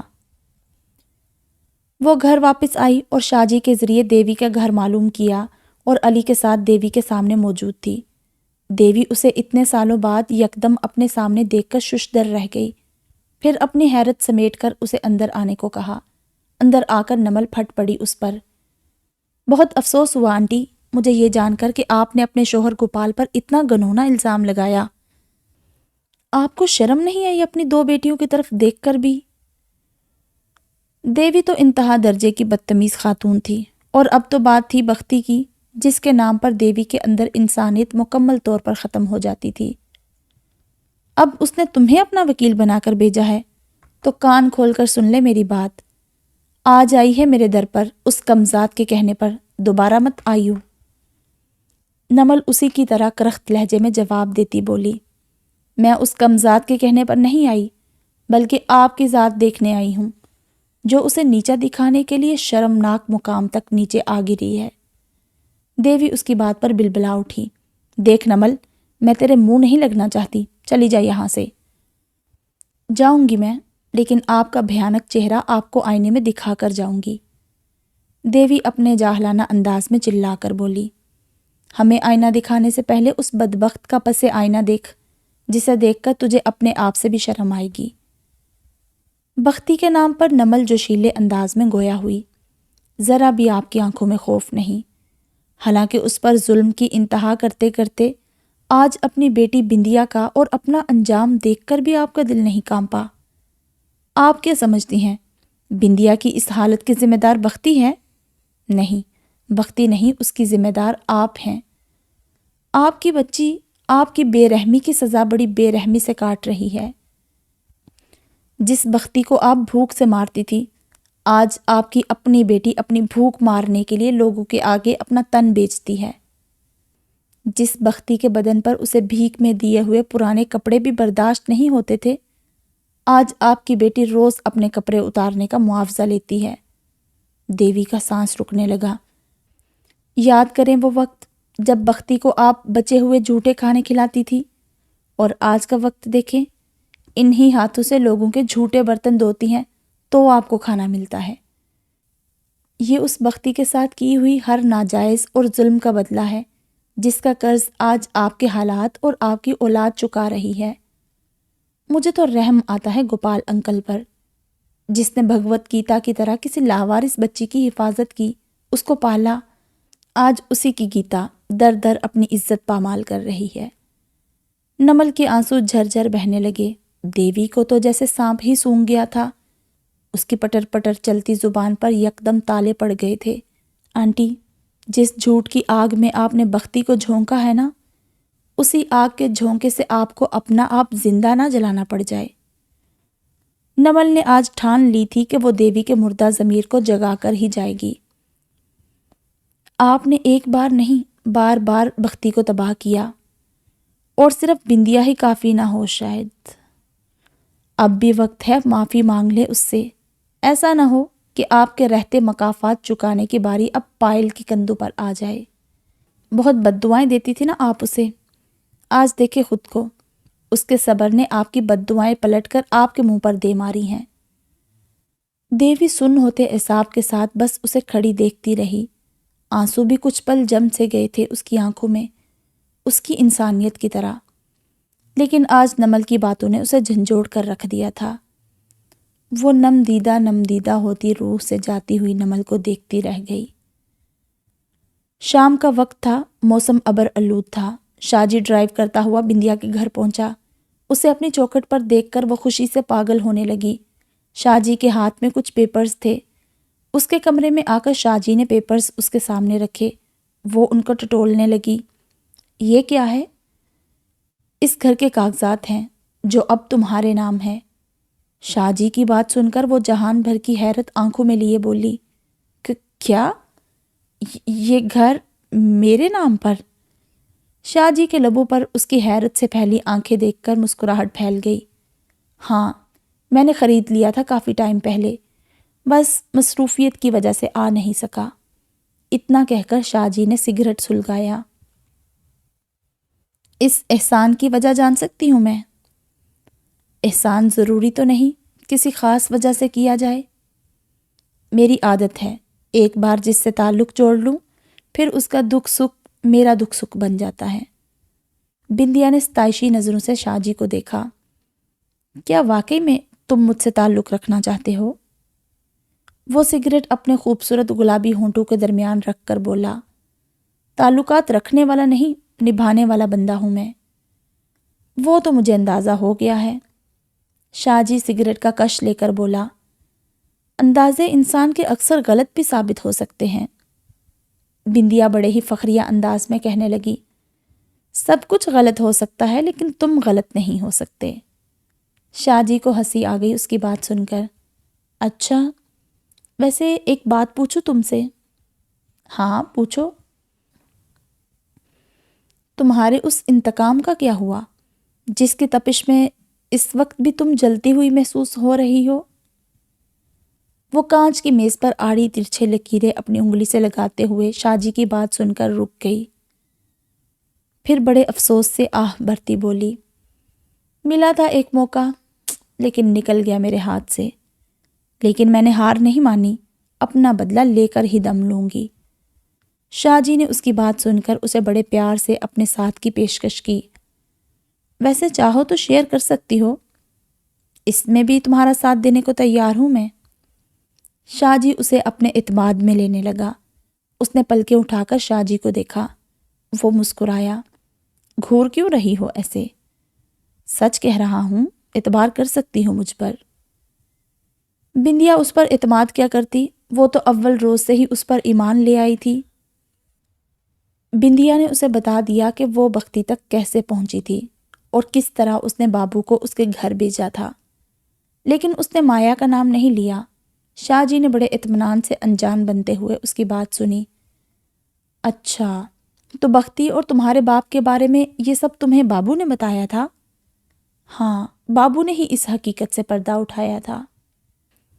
تمہارے یا کسی اور کے سامنے تمہارے باپ نے کبھی کوئی غلط حرکت کی تھی بختی سے؟ نہیں، دنیا والوں کے سامنے تو میرا باپو اسے دیوی کی طرح پوجتا تھا۔ یعنی بابو نے ان سب باتوں سے تمہیں آگاہ کیا تھا، اور پھر تم نے اپنی ماں کو اور مایا کو بتایا یہ سب؟ وہ شاہ جی کے گورے گورے ہاتھوں پر اپنا نازک سا دودیا ہاتھ رکھ کر بولی، ہاں، اور آج تمہیں بتایا۔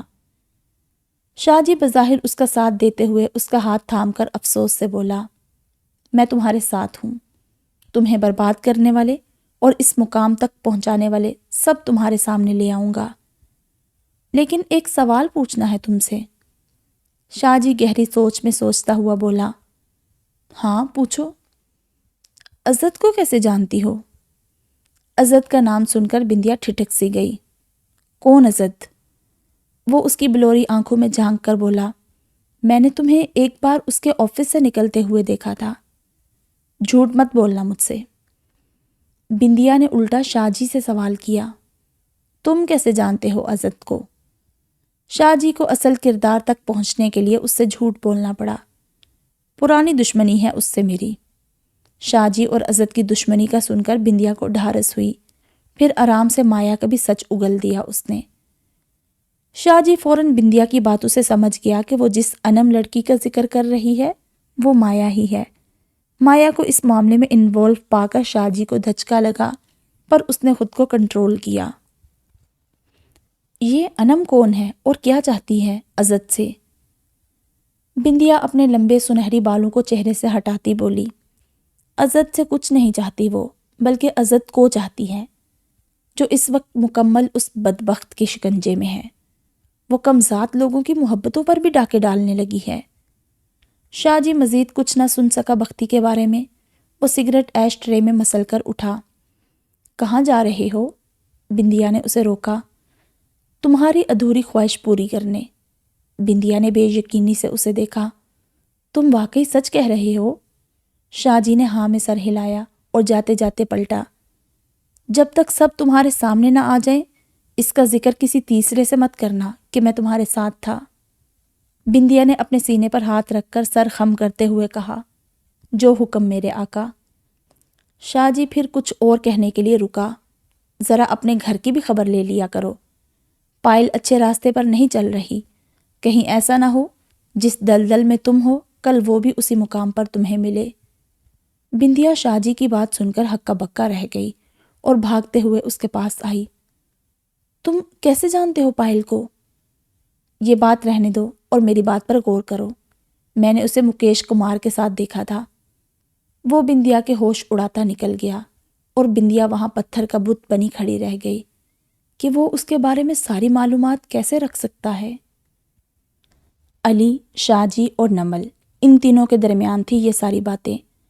مایا، نرگس، عزت، کسی کو نہیں معلوم تھا کہ ان کے بیچ کیا چل رہا ہے۔ بابو نے بھی بھاگنے کے بعد خوف سے کسی سے رابطہ نہیں کیا تھا۔ بندیا کی مایا سے ایک دو بار بات ہوئی، لیکن بندیا نے شاہ جی کا کوئی ذکر نہیں کیا۔ مایا اپنا گیم الٹنے پر بہت رنجیدہ تھی کہ اس نے کیا سوچا تھا اور یہ کیا ہو گیا تھا۔ عزت بہت پریشان تھا کہ اب اس کی اور رتابہ کی زندگی کا کیا ہوگا۔ عزت یہ بات سہ نہیں پا رہا تھا کہ رتابہ اسے چھوڑ کر جا سکتی ہے۔ وہ اپنے کمرے میں بیڈ سے ٹیک لگائے لیٹا ہوا تھا کہ اچانک اپنے آس پاس رتابہ محسوس ہوئی۔ اس نے فوراً آنکھیں کھولی، لیکن وہ موجود نہیں تھی۔ وہ بہت بے چین اور بے قرار ہو گیا تھا۔ آج کتنے دن ہو گئے تھے اس نے رتابہ کو دیکھا تک نہیں تھا۔ اس کی آنکھیں ہی ترس گئی تھی۔ اس نے نہ کھانا کھایا تھا، نہ گھر میں کسی کی غیر موجودگی نوٹ کی۔ چابی اٹھائی اور سیدھا شاہ جی کے ماں کے گھر پہنچ گیا۔ ماں جی بہت محبت سے ملی اس سے، لیکن رتابہ اپنے کمرے سے باہر نہ آئی۔ عزت کی آواز سننے کو اس کے کان ترس گئے تھے۔ وہ دروازے سے لگی عزت کی آواز سن کر روتی رہی۔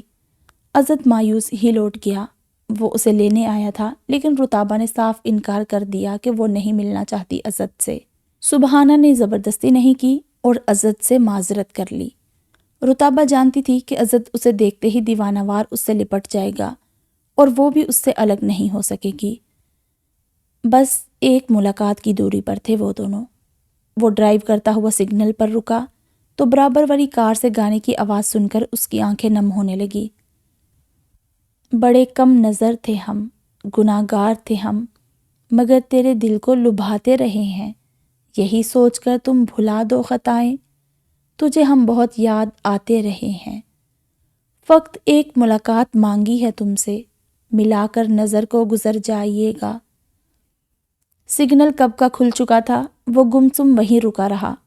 پیچھے کھڑی گاڑیوں کے ہارن بجانے پر بھی وہ اپنی سوچوں سے باہر نہ نکل سکا۔ ایک آدمی نے گاڑی سے نکل کر اسے ہوش کی دنیا میں واپس لایا تو اس نے گاڑی روڈ پر آگے بڑھائی۔ ابھی وہ گھر نہیں پہنچا تھا کہ شاہ جی نے اسے کال کی کہ وہ فوراً حویلی میں آئے جو ڈیفینس سائٹ پر تھی۔ عزت کچھ ہی دیر میں وہاں موجود تھا۔ نمل، نرگس اور علی سب وہاں پہلے سے ہی موجود تھے۔ دیوی اور پائل بھی وہیں تھے۔ عزت سب کو دیکھ کر گھبرا گیا کہ ہوا کیا ہے۔ کچھ ہی پل میں شاہ جی حال میں داخل ہوا، بندیا اس کے ساتھ تھی۔ نمل اور عزت بندیا کو شاہ جی کے ساتھ دیکھ کر کافی حیران ہوئے اور بندیا نمل کو دیکھ کر۔ دیوی نے آگے بڑھ کر بندیا کو گلے سے لگایا۔ آج کئی سالوں بعد اس کی ماں اس کا دیدار کر رہی تھی۔ وہ اس کے ایک ایک نقش کو چوم چوم کر رو رہی تھی، پھر اسے اپنے ساتھ لگائے شاہ جی کے اشارے پر صوفے پر بیٹھی۔ شاہ جی نے اپنے ایک ساتھی کو آواز دی، بابو کو لے کر آؤ۔ شاہ جی کے دو ساتھی بابو کو پکڑے ہوئے ان سب کے سامنے تھے۔ بابو کا حال مار کھا کھا کر اتنا برا تھا کہ وہ اپنے پیروں پر کھڑا بھی نہیں ہو پا رہا تھا۔ شاہ جی کے کہنے پر انہوں نے بابو کو فرش پر بٹھا دیا۔ شاہ جی ابھی اس کے پاس ہی آیا تھا کہ وہ کوہنیوں کے بل رینگتا ہوا بندیا کے قدموں سے لپٹ گیا۔ مجھے معاف کر دے بندیا، مجھے معاف کر دے۔ میں نے تجھ سے بختی اور تیرے باپ کے متعلق سب جھوٹ بولا تھا۔ وہ چلا چلا کر بول رہا تھا، یہ سب میں نے بختی کو حاصل کرنے کے لیے کیا تھا۔ قصور تیرے باپ کا نہیں ہے، میرا تھا۔ میں نے بختی کو اپنی ہوس کا نشانہ بنانا چاہا تھا، لیکن تیرے باپ کے ہوتے ہوئے میرا یہ خواب پورا نہ ہو سکا۔ اس لیے میں نے اس پر یہ سارے الزامات لگائے کہ وہ مجھ سے ڈر کر بختی کو میرے حوالے کر دے۔ بختی بالکل بے قصور ہے۔ وہ اپنا سر بندیا کے پیروں پر رگڑ کر بولا، معاف کر دے مجھے، میں نے تجھے بھی برباد کر دیا اور خود کو بھی۔ وہ دھاڑے مار مار کر اپنے آپ کو پیٹنے لگا۔ علی نے زیان اور بابو کی ڈی این اے رپورٹ عزت کے سامنے رکھی۔ عزت نے رپورٹ کو چھوا تک نہیں تھا۔ وہ غصے سے زخمی شیر کی طرح بابو پر جھپٹا، اسے گھونسوں اور لاتوں سے مارتا رہا۔ شاہ جی، علی اور اس کے بندوں سے بھی وہ قابو میں نہیں آ رہا تھا۔ بابو اس کی مار کھا کھا کر بے ہوش ہو گیا۔ سب نے بڑی مشکل سے عزت کو کنٹرول کیا۔ علی تو اس کا غصہ دیکھ کر اتنا خوفزدہ ہو گیا تھا کہ جب اسے مایا کا پتہ چلا تو یہ اس کے ساتھ کیا کرے گا۔ مایا کی سچائی ابھی دونوں بھائیوں کے درمیان تھی۔ یہاں مایا بھی بابو کے جھوٹ کا شکار ہوئی تھی۔ ان سب باتوں میں مایا کا قصور اتنا تھا کہ اس نے بندیا کو عزت تک پہنچنے کا راستہ بنایا تھا۔ باقی سب کچھ بندیا نے اپنی مرضی سے کیا تھا۔ شاہ جی نے بڑی مشکل سے اس بپھرے ہوئے عزت کو اپنے سینے سے بھینچا تھا۔ وہ شاہ جی کے سینے سے لگ کر تڑپ تڑپ کر آواز رویا۔ ہر آنکھ اور وہاں کی در و دیوار بھی اس وقت اشک بار تھی۔ دیوی اور بندیا نے نمل کے پاؤں پڑ کر معافی مانگی۔ دیوی اپنے دل پر ہاتھ رکھ کر کراہتے ہوئے بولی، بالکل صحیح کہہ کر گئی تھی تو میری بچی، میری بندیا نے میرے ظلم کا بدلہ چکایا ہے۔ شاہ جی نے بندیا اور دیوی کی منت سماجت دیکھ کر رتابہ کو اپنی حویلی میں بلایا۔ رتابہ کو دیکھتے ہی بندیا اور دیوی اس کے قدموں میں آ گری۔ رتابہ یہ سب دیکھ کر کافی حیرانی سے شاہ جی کو دیکھنے لگی۔ شاہ جی نے بڑی محبت سے اس کے سر پر ہاتھ رکھا۔ رتابہ کے چہرے کو دیکھ کر اس وقت شاہ جی کی آنکھیں بھی بھیگ گئی تھی۔ وہ سر پٹک پٹک کر معافی مانگ رہی تھی رتابہ سے۔ رتابہ نے دیوی آنٹی کو اوپر اٹھایا، پھر بندیا کو۔ جن ہاتھوں نے ہمیشہ رتابہ پر ہر طرح کا ظلم ڈھایا تھا، آج وہی ہاتھ اس کے سامنے جڑے ہوئے تھے۔ کتنا کٹھن ہوتا ہے یہ مرحلہ، جب آپ کو زندگی بھر ذلیل اور رسوا کرنے والے خود اپنے رسوائیوں کے خوف سے فرار حاصل کرنے کے لیے آپ سے اپنے ان تمام مظالم کی معافی چاہتے ہیں جو آپ کے لیے ناقابل فراموش ہوتے ہیں۔ وہ اس کے سامنے ہاتھ جوڑے مجرموں کی طرح کھڑی رہیں اور شاید تا قیامت تک کھڑی رہتی اگر رتابہ ان کو معاف نہ کرتی۔ بندیا کی صورت میں بہت سخت سزا کاٹی تھی دیوی نے بھی اور خود بندیا نے بھی۔ اللہ ایسا مقام کسی دشمن کی بہن بیٹی پر بھی نہ لائے کہ وہ گھر کی زینت سے بازاروں کی رونق بن جائے۔ شاہ جی سے رتابہ کا رونا دیکھا نہیں جا رہا تھا، کیونکہ جس انداز سے وہ رو رہی تھی، شاہ جی کو ایسا لگا کہ اس کے آنسوؤں میں آج سارا جہان ڈوب جائے گا۔ گناہ کرنے والا اگر اپنے گناہوں سے شرمندہ ہو کر ان سے توبہ کر کے معافی کا طلبگار ہو تو اللہ تعالیٰ بھی ان کو معاف فرما دیتا ہے۔ یہ تو رتابہ تھی، دکھوں کی ماری۔ آج رب نے اسے یہ مقام دیا تو اس نے فرعونیت کا لبادہ نہیں اوڑھا، بلکہ رب کو غفور الرحیم جان کر ان کو معاف کر دیا۔ وہ بھی تو رب سے اپنی ہر چھوٹی بڑی خطا کی معافی چاہتی تھی۔ مانا دیوی نے ہر طرح کا ظلم ڈھایا تھا رتابہ پر، لیکن اس کی عزت کی حفاظت اس نے اپنی بچیوں کی طرح کی تھی۔ کبھی اسے گھر سے باہر نہیں نکالا تھا، نہ کسی لالچ میں آ کر اسے کسی کے ہاتھ بیچا تھا، نہ اس کا ہاتھ کسی ایرے گہرے کے ہاتھ میں تھما کر اسے گھر سے چلتا کیا تھا۔ وہ کہتی دن میں 1000 بار تھی کہ گوپال اسے گھر سے نکال دے، لیکن یہ ہمت 18 سالوں میں دیوی نے خود بھی نہیں کی، نہ کبھی اس کی بیٹیوں نے کی۔ لیکن جس طرح کے حالات کا سامنا بندیا نے کیا تھا، اس طرح کے حالات رتابہ کے نصیب میں اللہ تعالیٰ نے نہیں لکھے تھے۔ اور پھر وہ اس گوپال کی بیوی اور اولاد تھی جس گوپال نے اسے سینے سے لگا کر اپنی دھڑکنوں میں چھپا کر پالا تھا۔ بندیا اور دیوی جا چکی تھی وہاں سے۔ شاہ جی اسے گھر واپس لے جا رہا تھا۔ وہ رتابہ سے پوچھے بنا نہ رہ سکا کہ اس نے ایک ہی پل میں ان کو کیسے معاف کر دیا۔ رتابہ نے گاڑی سے باہر آسمان کی طرف جھانکا اور پرسکون لہجے میں کہنے لگی، رسول اکرم صلی اللہ علیہ وآلہ وسلم کا فرمان ہے کہ مظلوم اور اللہ تعالیٰ کے بیچ کوئی پردہ نہیں ہوتا۔ پھر میں مظلومیت سے ظلمت کا راستہ کیسے اختیار کر لیتی؟ کیسے اللہ تعالیٰ کے اور اپنے بیچ پردہ حائل کر لیتی؟ وہ خود اتنا بڑا غفور الرحیم ہے کہ پوری دنیا کے گناہ پل بھر میں معاف کر سکتا ہے، تو میں کون ہوتی ہوں جو اپنے ساتھ ہونے والے چند سالوں کے مظالم کا بدلہ لیتی؟ شاہ جی نے بڑے فخریہ انداز میں اسے دیکھا۔ میرے سارے معاملات اس رب العالمین کے سپرد ہیں جس نے آج ان گناہگاروں کو خود سے پہلے میرے سپرد کیا۔ میں کیا، میری اوقات کیا؟ رب نے اپنے بندوں کی عاقبت کا فیصلہ مجھ جیسی ادنا سی بندی کے ہاتھوں میں تھمایا، تو میں فرعون یا یزید بن کر گھاٹے کا فیصلہ کیوں کرتی؟ شاہ جی اسے سراہے بنا رہ نہ سکا۔ ہو سکتا ہے بھائی میرے ذریعے سے اللہ ان کو ہدایت کی راہ پر لانے کا منتظر ہو۔ بہت دور تک سوچا تھا رتابہ نے۔ میں نے ان کو راہ دکھا دی ہے، اس رب کی راہ، آگے اللہ جانے اور اللہ کے کام۔ علی مایا کو آفس سے سیدھا شاہ جی کی حویلی پر لایا جہاں شاہ جی نے بابو کو اپنی قید میں رکھا ہوا تھا۔ مایا حویلی دیکھ کر بولی، یہ تم مجھے کہاں لائے ہو؟ علی نے اسے اپنے سامنے بٹھایا۔ کچھ ضروری باتیں کرنی تھی تم سے، اس لیے یہاں لایا ہوں۔ ایسی کون سی بات تھی جو تم گھر میں نہیں کر سکتے تھے؟ مایا اسے گھور کر بولی، نہیں کر سکتا تھا گھر میں یا باہر، کہیں بھی۔ علی کا انداز آج بات کرنے کا مایا کو بہت عجیب لگا۔ علی کوئی بھی تمہید باندھے بنا صاف گوئی سے مخاطب ہوا مایا سے، کیوں رتابہ کا گھر تباہ کرنے پر تلی ہوئی ہو تم؟ کیا چاہتی ہو تم؟ وہ غصے سے کھڑی ہوئی، کیا بکواس ہے یہ؟ علی اس کے اتنا قریب ہو کر گرایا کہ وہ سہم کر رہ گئی۔ بکواس نہیں کر رہا میں۔ مایا 2 قدم اس سے پیچھے ہٹی تو اپنے پیچھے کھڑی بندیا سے ٹکرائی۔ جب پلٹ کر دیکھا تو بندیا کے ساتھ دروازے پر زخموں سے چور چور بابو بھی موجود تھا۔ کیوں رک گئی نہ سانس ان کو سامنے دیکھ کر؟ اب یہ مت کہنا کہ ان کو جانتی نہیں ہو۔ مایا اپنا پول کھل جانے پر بری طرح بدحواس ہوئی تھی اور ساری سچائی جان کر اس کا دل چاہا زمین پھٹے اور وہ اس میں سما جائے۔ شاہ جی بھی وہیں موجود تھا۔ علی نے اسے اپنے اور شاہ جی کے رشتے کے متعلق بھی سچ بتا دیا، جسے جان کر اسے ایک اور دھچکا لگا تھا۔ شاہ جی کا دل چاہا کہ وہ اسے گولی مار دے، کیونکہ اس نے زیان کا الزام اس پر بھی لگایا تھا۔ مایا بالکل گونگی ہو گئی تھی، ایک لفظ شرمندگی کے مارے اس کے منہ سے نہیں نکلا تھا، بس آنسو تھے جو لگاتار اس کی گالوں پر بہہ رہے تھے۔ علی اسے دیکھ کر بولا، مجھے گھن آ رہی ہے اپنے آپ سے کہ میں تم جیسی بہن کا بھائی ہوں۔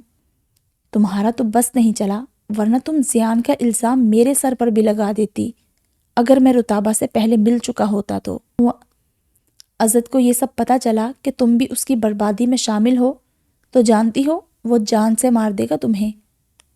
مایا نے روتے ہوئے علی اور شاہ جی کے آگے ہاتھ جوڑے، پلیز عزت کو یہ سب مت بتانا، میں معافی مانگ لوں گی رتابہ سے، نمل سے بھی، لیکن پلیز عزت کو یہ سب مت بتانا۔ وہ دونوں ہاتھوں میں اپنا چہرہ لے کر پھوٹ پھوٹ کر روئی۔ شاہ جی نے اپنے لب کافی دیر بعد کھولے، تمہاری حرکتیں دیکھ کر ہمیں نہیں لگتا کہ تم ہمارا خون ہو۔ پھر وہ مایا اور بندیا دونوں سے مخاطب ہوا، اگر رتابہ تمہاری وجہ سے بابو کے ہاتھ لگ جاتی تو میں تم دونوں کو زندہ زمین میں گاڑ دیتا۔ شاہ جی کا غصہ اس کے تیکھے نقوش پر غضب ڈھا رہا تھا۔ یار تم سب نے مل کر اس معصوم سی بے ضرر سی لڑکی کے ساتھ کتنے کھلواڑ کیے ہیں، کتنے ظلم، کتنے الزام لگائے، صرف اس لیے کہ وہ لاوارث ہے، اور تم جیسے چاہو گی اسے اپنے ہاتھوں کی کٹ پتلی بنا کر اسے اپنے اشاروں پر نچاؤ گی۔ اب دیکھو اپنا حال، غور کرو کون کس کے ہاتھوں کی کٹ پتلی بنا ہے۔ جس رتابہ کو تم سب نے مل کر تباہ و برباد کرنے کی کوشش کی، آج اسی رتابہ کے ہاتھوں میں تمہاری نجات ہے۔ تم سب نے مل کر اسے ذلیل و خوار کرنا چاہا، اور آج خود اپنی ہی نظروں میں ذلیل و خوار ہو کر رہ گئی ہو۔ علی بھی پیچھے نہ رہا، اس نے بھی مایا کو کھری کھری سنائی۔ عزت کو پانے کے لیے تم اتنی اندھی ہو گئی تھی کہ سچ جھوٹ کی تمیز ہی بھول گئی، اور یہ بھی بھول گئی کہ جسے تم برباد کر رہی ہو اسے عزت کے ساتھ آباد کرنے والا اللہ موجود ہے، جو تمہاری ساری سازشوں کو دیکھ اور سن رہا ہے، اور اس کے آگے تمہاری ایک سازش بھی کامیاب نہیں ہو سکی۔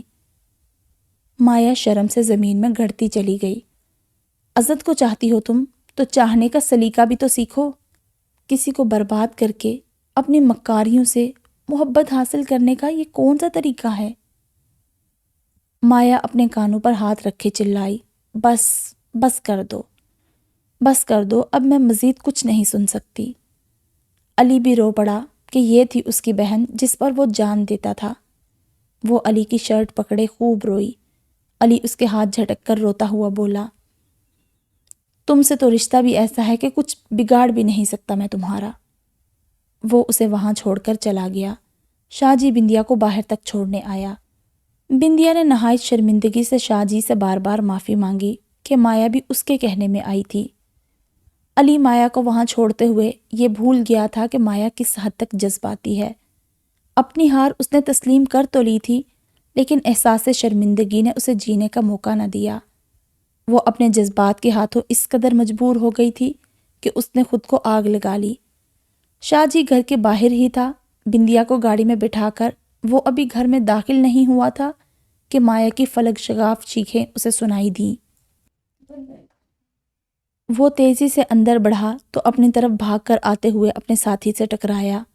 شاہ جی، اس نے خود کو آگ لگا لی ہے۔ شاہ جی تیزی سے بھاگتے ہوئے اندر آیا تو آگ نے پورا اسے اپنی لپیٹ میں لے لیا تھا۔ شاہ جی نے حال کا پردہ کھینچ کر اتارا اور اسے پردے میں لپیٹ کر آگ بجھائی، لیکن وہ شاہ جی کے بچانے کے باوجود جل چکی تھی۔ نمل اور نرگس رتابہ کے پاس تھی۔ نمل کو بہت گلا تھا کہ اس پر کیا کچھ بیت گیا، لیکن اس نے نمل کو بھنک تک نہیں لگنے دی۔ سبحانہ نرگس کے ساتھ ہال میں ہی بیٹھی ہوئی تھی۔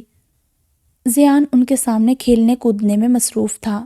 نمل رتابہ کو لیے اس کے کمرے میں تھی۔ رتابہ، سب کچھ کھل کر سب کے سامنے آ چکا ہے، لیکن زیان کا کسی کو علم نہیں۔ کس کا بچہ ہے وہ؟ تم مجھے تو بتا سکتی ہو نا۔ رتابہ کا سر جھکا ہوا تھا۔ تم کس سے ڈر رہی ہو اب؟ ہم سب تمہارے ساتھ ہیں، میں، امی، شاہ جی، علی، پھر کس بات کا ڈر ہے؟ میں نہیں جانتی کہ زیان کس کا بچہ ہے۔ یہ کیسی بات ہوئی؟ نمل اس پر بگڑنے لگی۔ رتابہ نے نمل کے بگڑتے تیور دیکھ کر اس کی آنکھوں میں آنکھیں ڈال کر کہا، میں سچ کہہ رہی ہوں، میں اس کو نہیں جانتی۔ راہ چلتے ہوئے لوٹنے والوں کو کون پہچان سکتا ہے؟ کتنی ہی بچیوں کا، عورتوں کا روزانہ ریپ ہوتا ہے اس دنیا میں۔ سب گناہ والے ہاتھ کہاں آتے ہیں؟ نہ سب کو سزا ملتی ہے۔ نمل اس کی آنکھوں میں اعتماد دیکھتی ہی رہ گئی۔ تم سچ کہہ رہی ہو؟ وہ یک ٹک اسے دیکھ کر بولی۔ تم جانتی ہو میں جھوٹ نہیں بولتی۔ اس وقت اس کا لہجہ بتا رہا تھا کہ اس کا چہرہ دروغوں کا چہرہ نہیں۔ نمل نے ٹاپک بدلا۔ تم نے اپنی اگلی زندگی کے بارے میں کیا سوچا ہے؟ کچھ نہیں سوچا۔ عزت کی حالت دیکھی ہے تم نے؟ نہیں، دیکھنا بھی نہیں چاہتی۔ وہ صفاقی سے بولی۔ کیوں؟ کیونکہ اس نے میرے اور گوپال ماما کے رشتے پر شک کیا۔ وہ ساری دنیا کے الزام لگا دیتا مجھ پر، لیکن اس بات پر یقین نہ کرتا کہ گوپال ماما میرے… رتابہ اپنا چہرہ شرم سے ڈھانپ کر زمین میں گڑنے لگی۔ نمل نے اسے گلے سے لگایا۔ بس رتابہ بس، اب رونا نہیں ہے تم نے۔ رونے کے دن اب ان کے ہیں جنہوں نے تمہیں برباد کرنا چاہا تھا۔ لیکن میری جان، یہاں عزت کا بھی قصور نہیں۔ تمہاری زندگی کے پہلو ہی اس قدر الجھے ہوئے تھے کہ وہ الجھتا ہی چلا گیا، اور اسے الجھانے والے وہ ہاتھ تھے جن ہاتھوں میں تمہاری زندگی کا لمحہ لمحہ گزرا تھا۔ تم سب کو معاف کر سکتی ہو تو اس عزت کو کیوں نہیں معاف کر سکتی جس نے تمہیں ان حالات میں بھی قبول کیا تھا جن میں تم اپنے لیے بھی ناقابل قبول تھی۔ رتابہ نے بھیگی پلکوں سے نمل کو دیکھا۔ تم خود سوچو، جو حادثہ تمہارے ساتھ ہوا اس کے بعد تم نے خودکشی کے علاوہ کون سا راستہ چننا تھا؟ یا زیان جیسے بچے کی ماں بن کر تمہیں کون سا مرد قبول کر سکتا تھا؟ جانتی ہو رتابہ، میں تو لاوارث نہیں تھی، نہ میرے ساتھ جاذب نے کوئی ایسی حرکت کی تھی۔ پھر بھی اس معاشرے میں میرے لیے کوئی جگہ، کوئی مقام نہیں تھا۔ اور جس شخص کے ساتھ میری زندگی جڑنے والی تھی اس نے بھی مجھ سے میری بے گناہی کا ثبوت مانگا تھا شادی سے پہلے، کہ آیا میں کہیں استعمال شدہ تو نہیں اب۔ اس کی ماں ہاتھ جوڑ کر میرے رشتے سے انکار کر کے گئی تھی کہ وہ مجھے اپنا کر کسی کو منہ دکھانے کے لائق نہیں رہیں گی۔ محلے والوں نے رسوا کر کے ہمیں نکالا تھا وہاں سے۔ اب تم اپنی جانب غور کرو اور موازنہ کرو کہ تمہیں آج کہاں ہونا چاہیے تھا، کسی گمنام قبرستان میں یا بدچلن عورت کا لقب لے کر کسی یتیم خانے میں؟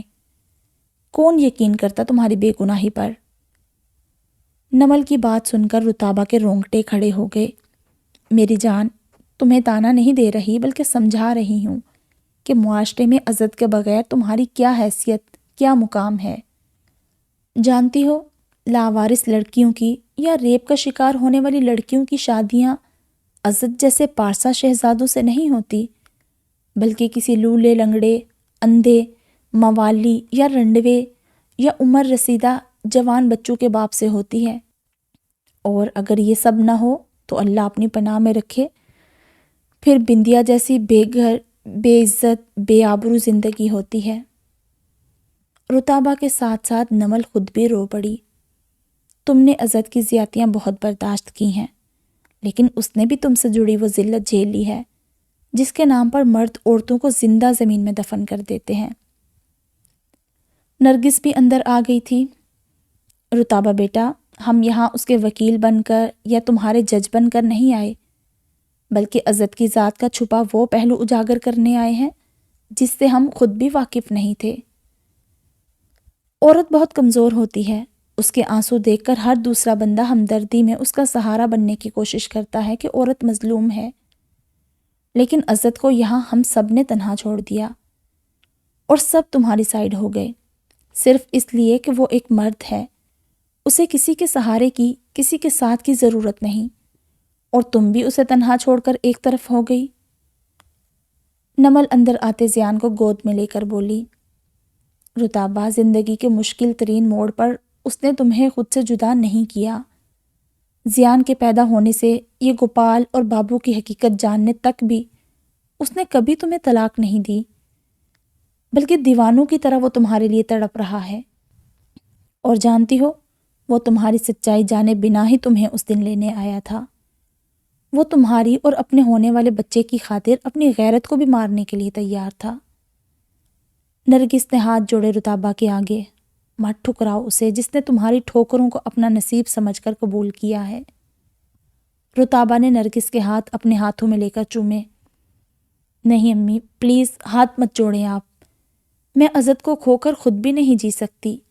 میری روح کی گہرائیوں میں بستا ہے وہ۔ بس وقتی طور پر غم و غصے میں اپنے لیے تھوڑی خود غرض ہو گئی تھی، لیکن مجھے آپ لوگ تھوڑا سا وقت دے دیں، میں خود لوٹ آؤں گی، بس کچھ دن میں یہ سب بھولنا چاہتی ہوں۔ نمل اور نرگس گھر آ گئی واپس، لیکن آج وہ مایوس نہیں لوٹی تھی۔ مایا کے جلنے کی خبر سن کر سبھی ہاسپٹل پہنچ چکے تھے۔ جاذب بھی آج ہی لوٹا تھا کراچی۔ مایا زندہ تو بچ گئی تھی، لیکن اس کا آدھا جسم جھلس گیا تھا۔ رتابہ مایا کی خیریت کے لیے اللہ کے حضور حاضر تھی۔ عزت ایئرپورٹ پر جاذب کو لینے پہنچا تو اس کی حالت دیکھ کر جاذب نے پریشانی سے اسے گلے سے لگایا۔ یہ کیا حالت بنا رکھی ہے میرے بھائی تم نے؟ جاذب نے اس کا زرد چہرہ ہاتھوں کے پیالے میں لیا۔ اس نے گھر پہنچتے ہوئے مختصر سا قصہ جاذب کو سنایا۔ جاذب نے اسی وقت اسے گاڑی شاہ جی کی ماں کے گھر کی طرف موڑنے کو کہا کہ وہ جا کر خود رتابہ کو لے کر آئے گا۔ عزت اسے لے گیا شاہ جی کی بڑی حویلی میں۔ عزت رتابہ کے سامنے نہ گیا۔ شاہ جی کے ماموں سکندر جاذب کو مہمان خانے میں لے آیا، جو ان کی حویلی کی دوسری جانب تھا۔ عزت گاڑی میں ہی بیٹھا ہوا تھا۔ سکندر نے اندر آ کر رتابہ سے کہا کہ اس کا جیٹھ اس سے ملنے آیا ہے۔ رتابہ جائے نماز سے اٹھی اور مہمان خانے کی طرف چل پڑی، جہاں جاذب اس کا منتظر تھا۔ رتابہ کو نہیں معلوم تھا کہ عزت بھی جاذب کے ساتھ آیا ہے۔ ڈرائنگ روم میں داخل ہو کر رتابہ نے جاذب کو سلام کیا۔ جاذب اس کے سر پر ہاتھ رکھنے کے لیے آگے بڑھا تو رتابہ 2 قدم پیچھے ہٹی۔ جاذب خجل سا ہو گیا تھا۔ اپنا ہاتھ واپس پیچھے کرتے ہوئے اس نے رتابہ سے کہا، ناراض ہو اب تک ہم سے؟ اس نے نام میں سر ہلایا۔ کیا فیصلہ کیا ہے تم نے؟ کب تک اس طرح غیروں کے در پر بیٹھی رہو گی؟ گھر چلو، میں لینے آیا ہوں تمہیں۔ بھول جاؤ، جو ہونا تھا سو ہو گیا۔ اپنی زندگی، رتابہ نے جاذب کی بات کاٹی۔ آپ بھول سکتے ہیں وہ سب، میں نہیں بھول سکتی۔ جاذب نے شرمندگی سے سر جھکایا۔ میں اپنی غلطی تسلیم کرتا ہوں۔ بہت غلط کیا تھا میں نے تمہاری دوست کے ساتھ، جس کی سزا بھی میں کاٹ چکا ہوں، لیکن تمہارا اس طرح مجھ سے گریزا رہنا اچھی بات نہیں۔ میری ذات سے تو تمہیں کوئی تکلیف یا نقصان نہیں پہنچا۔ رتابہ جو 2 قدم پیچھے ہٹی تھی، اب وہ 2 قدم آگے کو بڑھ کر جاذب کے قریب ہوئی۔ جاذب کو اس طرح رتابہ کا پاس آنا کافی ناگوار گزرا۔ میرے گریز کی وجہ نمل نہیں ہے، اور جس دن میں نے پہلی بار آپ کو نمل کے ساتھ دیکھا تھا تو میرا نروس بریک ڈاؤن ہونے کی وجہ بھی نمل نہیں تھی۔ جاذب نے اس کے چہرے کو بغور دیکھا، جو آہستہ آہستہ اندیکھی آگ میں جھلستا ہوا محسوس ہوا۔ پھر کیا وجہ ہے تمہارے مجھ سے اس گریز کی؟ رتابہ نے اپنا رخ پھیر لیا۔ اچھا ٹھیک ہے، تمہیں جو بھی شکایت ہے مجھ سے تم گلہ کر سکتی ہو۔ عزت کی نسبت سے میں تمہارا بھی بڑا بھائی ہوں۔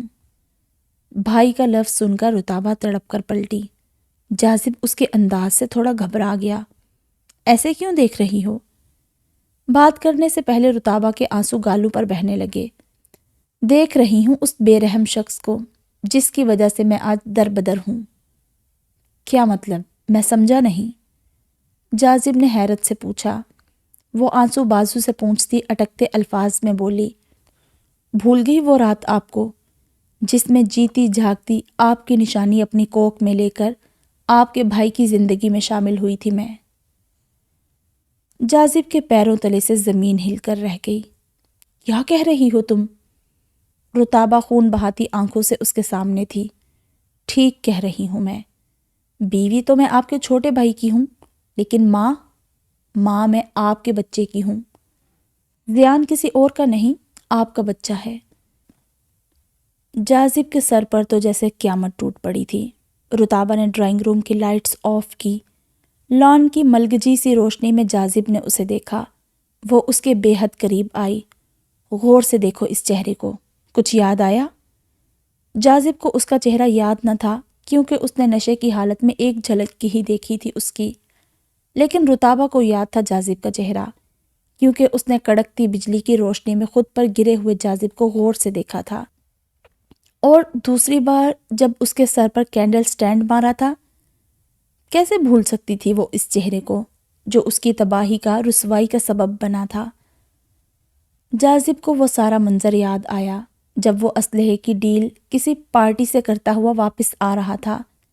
اس کے کچھ دشمنوں نے اسے اکیلا دیکھ کر اس کا تعاقب کیا تھا۔ اس کے پاس اس وقت کوئی اسلحہ بھی نہیں تھا۔ وہ اپنی گاڑی چھوڑ کر گلی کی طرف نکل آیا اور ایک چھوٹی دیواروں والے بند گھر میں کود گیا تھا۔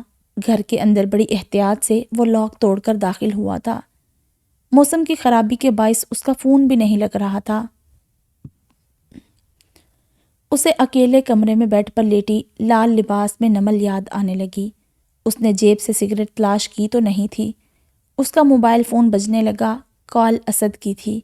جاذب نے اسے ایڈریس سمجھایا کہ وہ کہاں ہے۔ لاہور اس کا اپنا شہر تھا، وہ یہاں کی ہر گلی سے واقف تھا۔ اس نے پھر دوسرے جیب میں ہاتھ ڈالا، اس میں شراب کی بوتل تھی، جو ڈیل کرتے ہوئے اس کے شراب پینے سے انکار کرنے پر سردار خان نے اس کی جیب میں رکھی تھی۔ جاذب کو نمل کی یاد، اس کا احساس بہت تڑپا رہا تھا۔ اس نے بوتل کو منہ لگا لیا۔ اتنے میں دروازہ کھول کر کوئی اندر آیا تھا۔ وہ بیڈ کے ایک طرف جھک کر بیٹھا۔ اندر کمرے میں کینڈل جلاتی سرخ فراق میں ملبوس ایک لڑکی داخل ہوئی، جس نے اندر آتے ہی لباس بدلا تھا۔ جاذب شراب کے نشے میں تھا اس وقت۔ اسی نشے کے دوران وہ اس لڑکی کے پاس آیا تو اپنا آپ سنبھال نہ سکا۔ اس لڑکی کے جسم سے اٹھتی خوشبو میں اسے نمل کی خوشبو آنے لگی۔ وہ اس پر نشے کی حالت میں ٹوٹ پڑا تھا۔ وہ نازک سی، دہان پان سی لڑکی خود کا بچاؤ نہ کر سکی اور جاذب کے نشے میں اس کی مدہوشی کا شکار ہو گئی۔ شراب کے نشے میں جاذب کو کچھ علم نہ تھا کہ وہ کیا اور کیوں کر رہا ہے۔ وہ سب یاد آنے پر جاذب اپنے قدموں پر کھڑا نہ رہ سکا اور لڑکھڑاتا ہوا صوفے کا سہارا لے کر زمین پر جا بیٹھا۔ جاذب نے بے یقینی سے اپنے بال اپنی مٹھی میں جکڑ لیے۔ وہ لڑکی، وہ تم تھی؟ ہاں، میں تھی وہ بدبخت، جس نے آپ کے ساتھیوں کی آمد سے بھاگ کر اپنی عزت ان سے بچانے کی کوشش کی تھی، اور وہ میرے پیچھے بھاگے بھی تھے۔ جانتے ہو آپ سے بھاگ کر میں نے کہاں پناہ لی تھی؟ جاذب اس کیفیت میں نہیں تھا کہ اسے جواب دے پاتا۔ میں نے آپ کے بھائی عزت کی گاڑی میں پناہ لی تھی۔ اس وقت دو لڑکوں اور عزت کے بیچ مار پیٹ اور لڑائی جاری تھی، اور میں نے جس گاڑی میں چھپ کر پناہ لی تھی وہ آپ کے بھائی کی تھی۔ قسمت بھی کیسے کھیل کھیلتی ہے نا۔ میں آپ کے ہی ہاتھوں لٹ کر آپ کے ہی گھر جا پہنچی، اور نرگس آنٹی نے شک کی بنا پر عزت سے میری شادی کر دی، اور پھر 9 ماہ بعد زیان پیدا ہوا۔ جانتے ہو آپ میں نے کس قدر اذیت، ذلت سہی ہے، کتنی سزا کاٹی ہے آپ کی اس غلطی کی۔ رتابہ نے لائٹس آن کی۔ اس کے چہرے پر وہ سارے درد ایک ایک کر کے عیاں ہو رہے تھے جو اس نے اپنی جان پر تنہا سہے تھے۔ پاگلوں کی طرح روتے ہوئے وہ بنا رکے بولے گئی، آپ نے تو ایک ہی بار لوٹا تھا نا مجھے، لیکن عزت کی نفرت نے 4 سال کے 48 مہینوں میں پل پل لوٹا مجھے۔ ان بدبختوں میں سے ہوں میں، جو لاوارث ہوں تو ان کی زمین واقف نہیں بنتی، اور جب آپ جیسے مردوں کے ہاتھ چڑھ جائیں تو ان کو فلک بھی اپنے سائے میں نہیں لیتا۔ رتابہ کے الفاظ برچھیوں کی طرح جاذب کے دل و دماغ پر برس رہے تھے۔ ہم لاوارث لڑکیوں کا کوئی گھر، کوئی ٹھکانہ نہیں ہوتا۔ ہم تو انسان بھی نہیں ہوتی، نہ ہماری عزت ہوتی ہے۔ مرد کے سامنے ہم راہ میں پڑے گوشت کے اس ٹکڑے کی مانند ہیں جسے وہ کتوں کی طرح دم ہلا کر چاٹنا اپنا رزق سمجھتا ہے، اور پھر اپنے پنجوں میں گاڑ کر نوچ نوچ کر کھاتا ہے۔ اسے دیکھ کر آس پاس کے مزید کتے بھی جمع ہونے لگتے ہیں کہ اس میں ان کا بھی حصہ ہے۔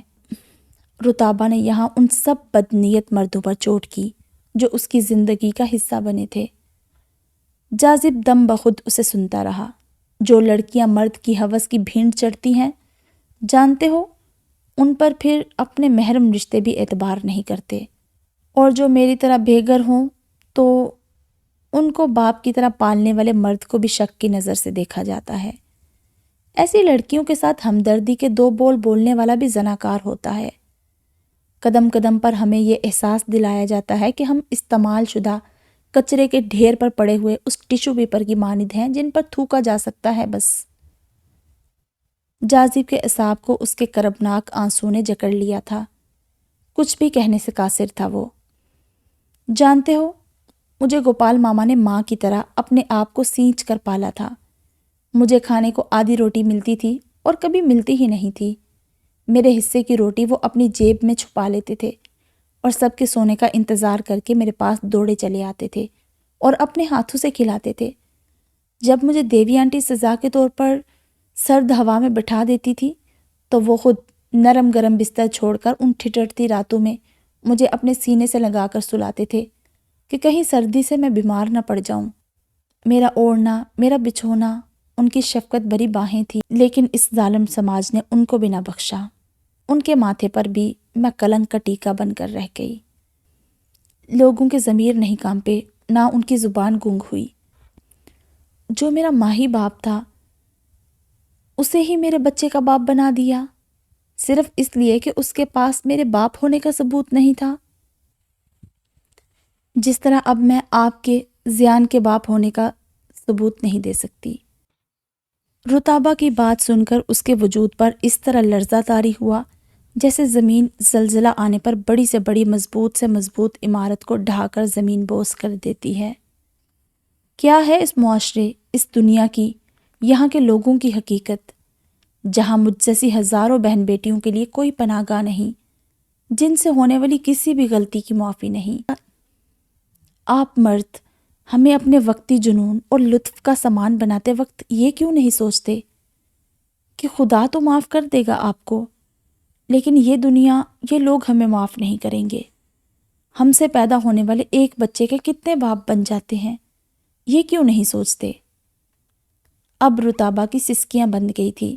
جاذب کے ہونٹوں کے کفل اس وقت ٹوٹے تھے جب رتابہ کی زبان بند اور آنسو بولنے لگے تھے۔ میں نے وہ سب ہوش و حواس میں یا جان بوجھ کر نہیں کیا تھا۔ نشے میں مجھ سے غلطی ہو گئی تھی۔ مجھے اتنا گھٹیا انسان نہ سمجھو۔ تمہاری دوست نمل بھی میری تحویل میں محفوظ تھی۔ رتابہ کے لہجے میں صدیوں کی تھکان تھی۔ نمل کو اس کے پیچھے دعا کے اٹھتے ہاتھوں نے محفوظ رکھا تھا، جبکہ میرے پیچھے جھولی بھر بھر کر بددعائیں تھی۔ جاذب کی آنکھوں میں بھی آنسو کی جھڑی تھی۔ میری نیت میں کھوٹ نہیں تھا، اپنی اس غلطی کا ازالہ کرنا چاہتا تھا میں۔ میرے ساتھیوں نے تمہیں اس کے بعد بہت تلاش کیا کہ میں تم سے نکاح کر لیتا۔ یہاں رتابہ کو پارلر والی زارا کی بات یاد آئی کہ تمہارے جانے کے بعد کچھ نئے چہرے میرے گھر کے آس پاس مجھے دکھائی دیے تو میں نے وہ گھر ہی چھوڑ دیا۔ میرے ساتھیوں نے تمہیں تلاش کیا کہ میں تم سے نکاح کر لوں، لیکن فرعون کے گھر میں اس کے زیر سایہ موسیٰ کو پالنے والے رب کے فیصلے بھی تو دیکھو۔ اس نے تمہارے بچے کو لاوارث نہیں چھوڑا، اس کے وارث کے ہی گھر میں پیدا کیا اور اس کے پالنے کا بھی بندوبست کیا، اور مجھے وہ سزا دی جس پر میں ساری زندگی بھی روتا رہوں تو سزا پوری نہ ہو۔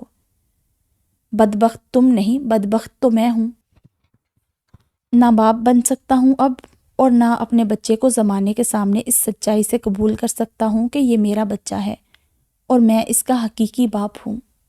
جاذب اتنی شدت سے رویا کہ اپنی بند مٹھیوں کے ناخن اس کے ہاتھ کی ہتھیلیوں میں دنس گئے۔ میں تو تم سے معافی بھی مانگنے کے لائق نہیں ہوں۔ رتابہ نے اس کی طرف بڑے تعصب سے دیکھا۔ آپ مجھے اپناتے یا نمل کو؟ داغدار تو آپ نے ہم دونوں کو کیا تھا۔ اس وقت اگر نمل اور میں سامنے ہوتی تو کس کو اپناتے آپ؟ وہ بلا جھجک بولا، تمہیں اپناتا، کیونکہ تمہارے لیے میں نے آگے جینے کا کوئی راستہ ہموار نہیں چھوڑا تھا۔ رتابہ کی آنکھیں رو رو کر اب سلگ رہی تھی۔ گناہ گار ہوں میں تمہارا، خطا کار ہوں، جو چاہے سزا دے سکتی ہو، بنا کچھ کہے قبول ہوگی مجھے۔ رتابہ کے آنسوؤں کی طرح اس کا وجود بھی دہکتی آگ کی طرح سلگ رہا تھا۔ رتابہ اس کے جھکے سر کو دیکھتی رہی۔ اس کی ترستی ہوئی سچائی کا ادھورا پن مکمل زبان بول رہا تھا۔ ہونٹ انگارے چوم کر جل بجھے تھے، تعلق اپنے انجام کو پہنچا، افسوس کیا جا چکا، صبر کی تلقین تحمل سے سنی گئی، اعتبار کی دھجیاں پتھرائی ہوئی آنکھوں کے سامنے دفنا دی گئی، لیکن گھٹن سے بھرے ہوئے سینے میں سانس کھینچتی ہوں تو آہ نکلتی ہے۔ اندمال کے بعد بھی تمہاری بے توفیق قربت کا داغ بصارت پر خراشیں ڈالتا رہے گا، دل میں اترتی ہوئی خلش شریانوں کو چیر کر گزرتی رہے گی، جراحت کے بعد بھی کھال میں دھاگا پروتی ہوئی سوئی کی چبھن دماغ کے گودے میں سوراخ کرتی رہے گی۔ گزرے وقت کو بھول جانا اتنا مشکل نہیں ہوگا میرے لیے اب، جتنا مشکل آپ کو معاف کرنا ہے۔ آپ نے میری اس پارسائی کو داغدار کر دیا جو مجھے میری ماں کی طرح عزیز تھی۔ جاذب بنا کفن کے ہی زمین میں گڑنے لگا تھا۔ مرد چاہے 100 زنا بھی کر لے، وہ ایک غسل لے کر پاک ہو جاتا ہے، اس کے دامن پر کوئی داغ، کوئی دبا باقی نہیں رہتا۔ لیکن عورت وہ شفاف آئینہ ہے جس پر پڑنے والی دراڑیں کبھی بھرا نہیں کرتی، بلکہ یہ دیکھنے والے کو بھی کئی ٹکڑوں میں بانٹ دیتی ہیں۔ رتابہ کے آئینے میں اپنا حقیقی چہرہ دیکھ کر کرچی کرچی جاذب خود بھی بکھر چکا تھا، لیکن اسے یہاں خود سے زیادہ عزت کی فکر تھی۔ لیکن ان سب باتوں میں عزت کا کوئی قصور نہیں، اس کی زندگی میں تو لوٹ کر آ سکتی ہو نا، اسے تو معاف کا نہیں مسٹر جاذب، رتابہ نے اسے ٹوکا۔ بعض اوقات دوسروں کے تلخ لہجوں پر ضبط تو کیا جا سکتا ہے، اذیت ناک باتوں پر خاموش بھی ہوا جا سکتا ہے، خطاؤں کو درگزر بھی کیا جا سکتا ہے، لیکن کوئی تعلق مزید قائم نہیں رکھا جا سکتا۔ جاذب مایوسی سے اسے دیکھنے لگا۔ وہ اس کی آنکھوں میں جھانک کر بولی، جسے خطاؤں میں میرا روح رواں ہونا چاہیے، وقت آنے پر وہ ساتھ نہیں دے پائے گا شاید آپ کے عزالوں کے لیے۔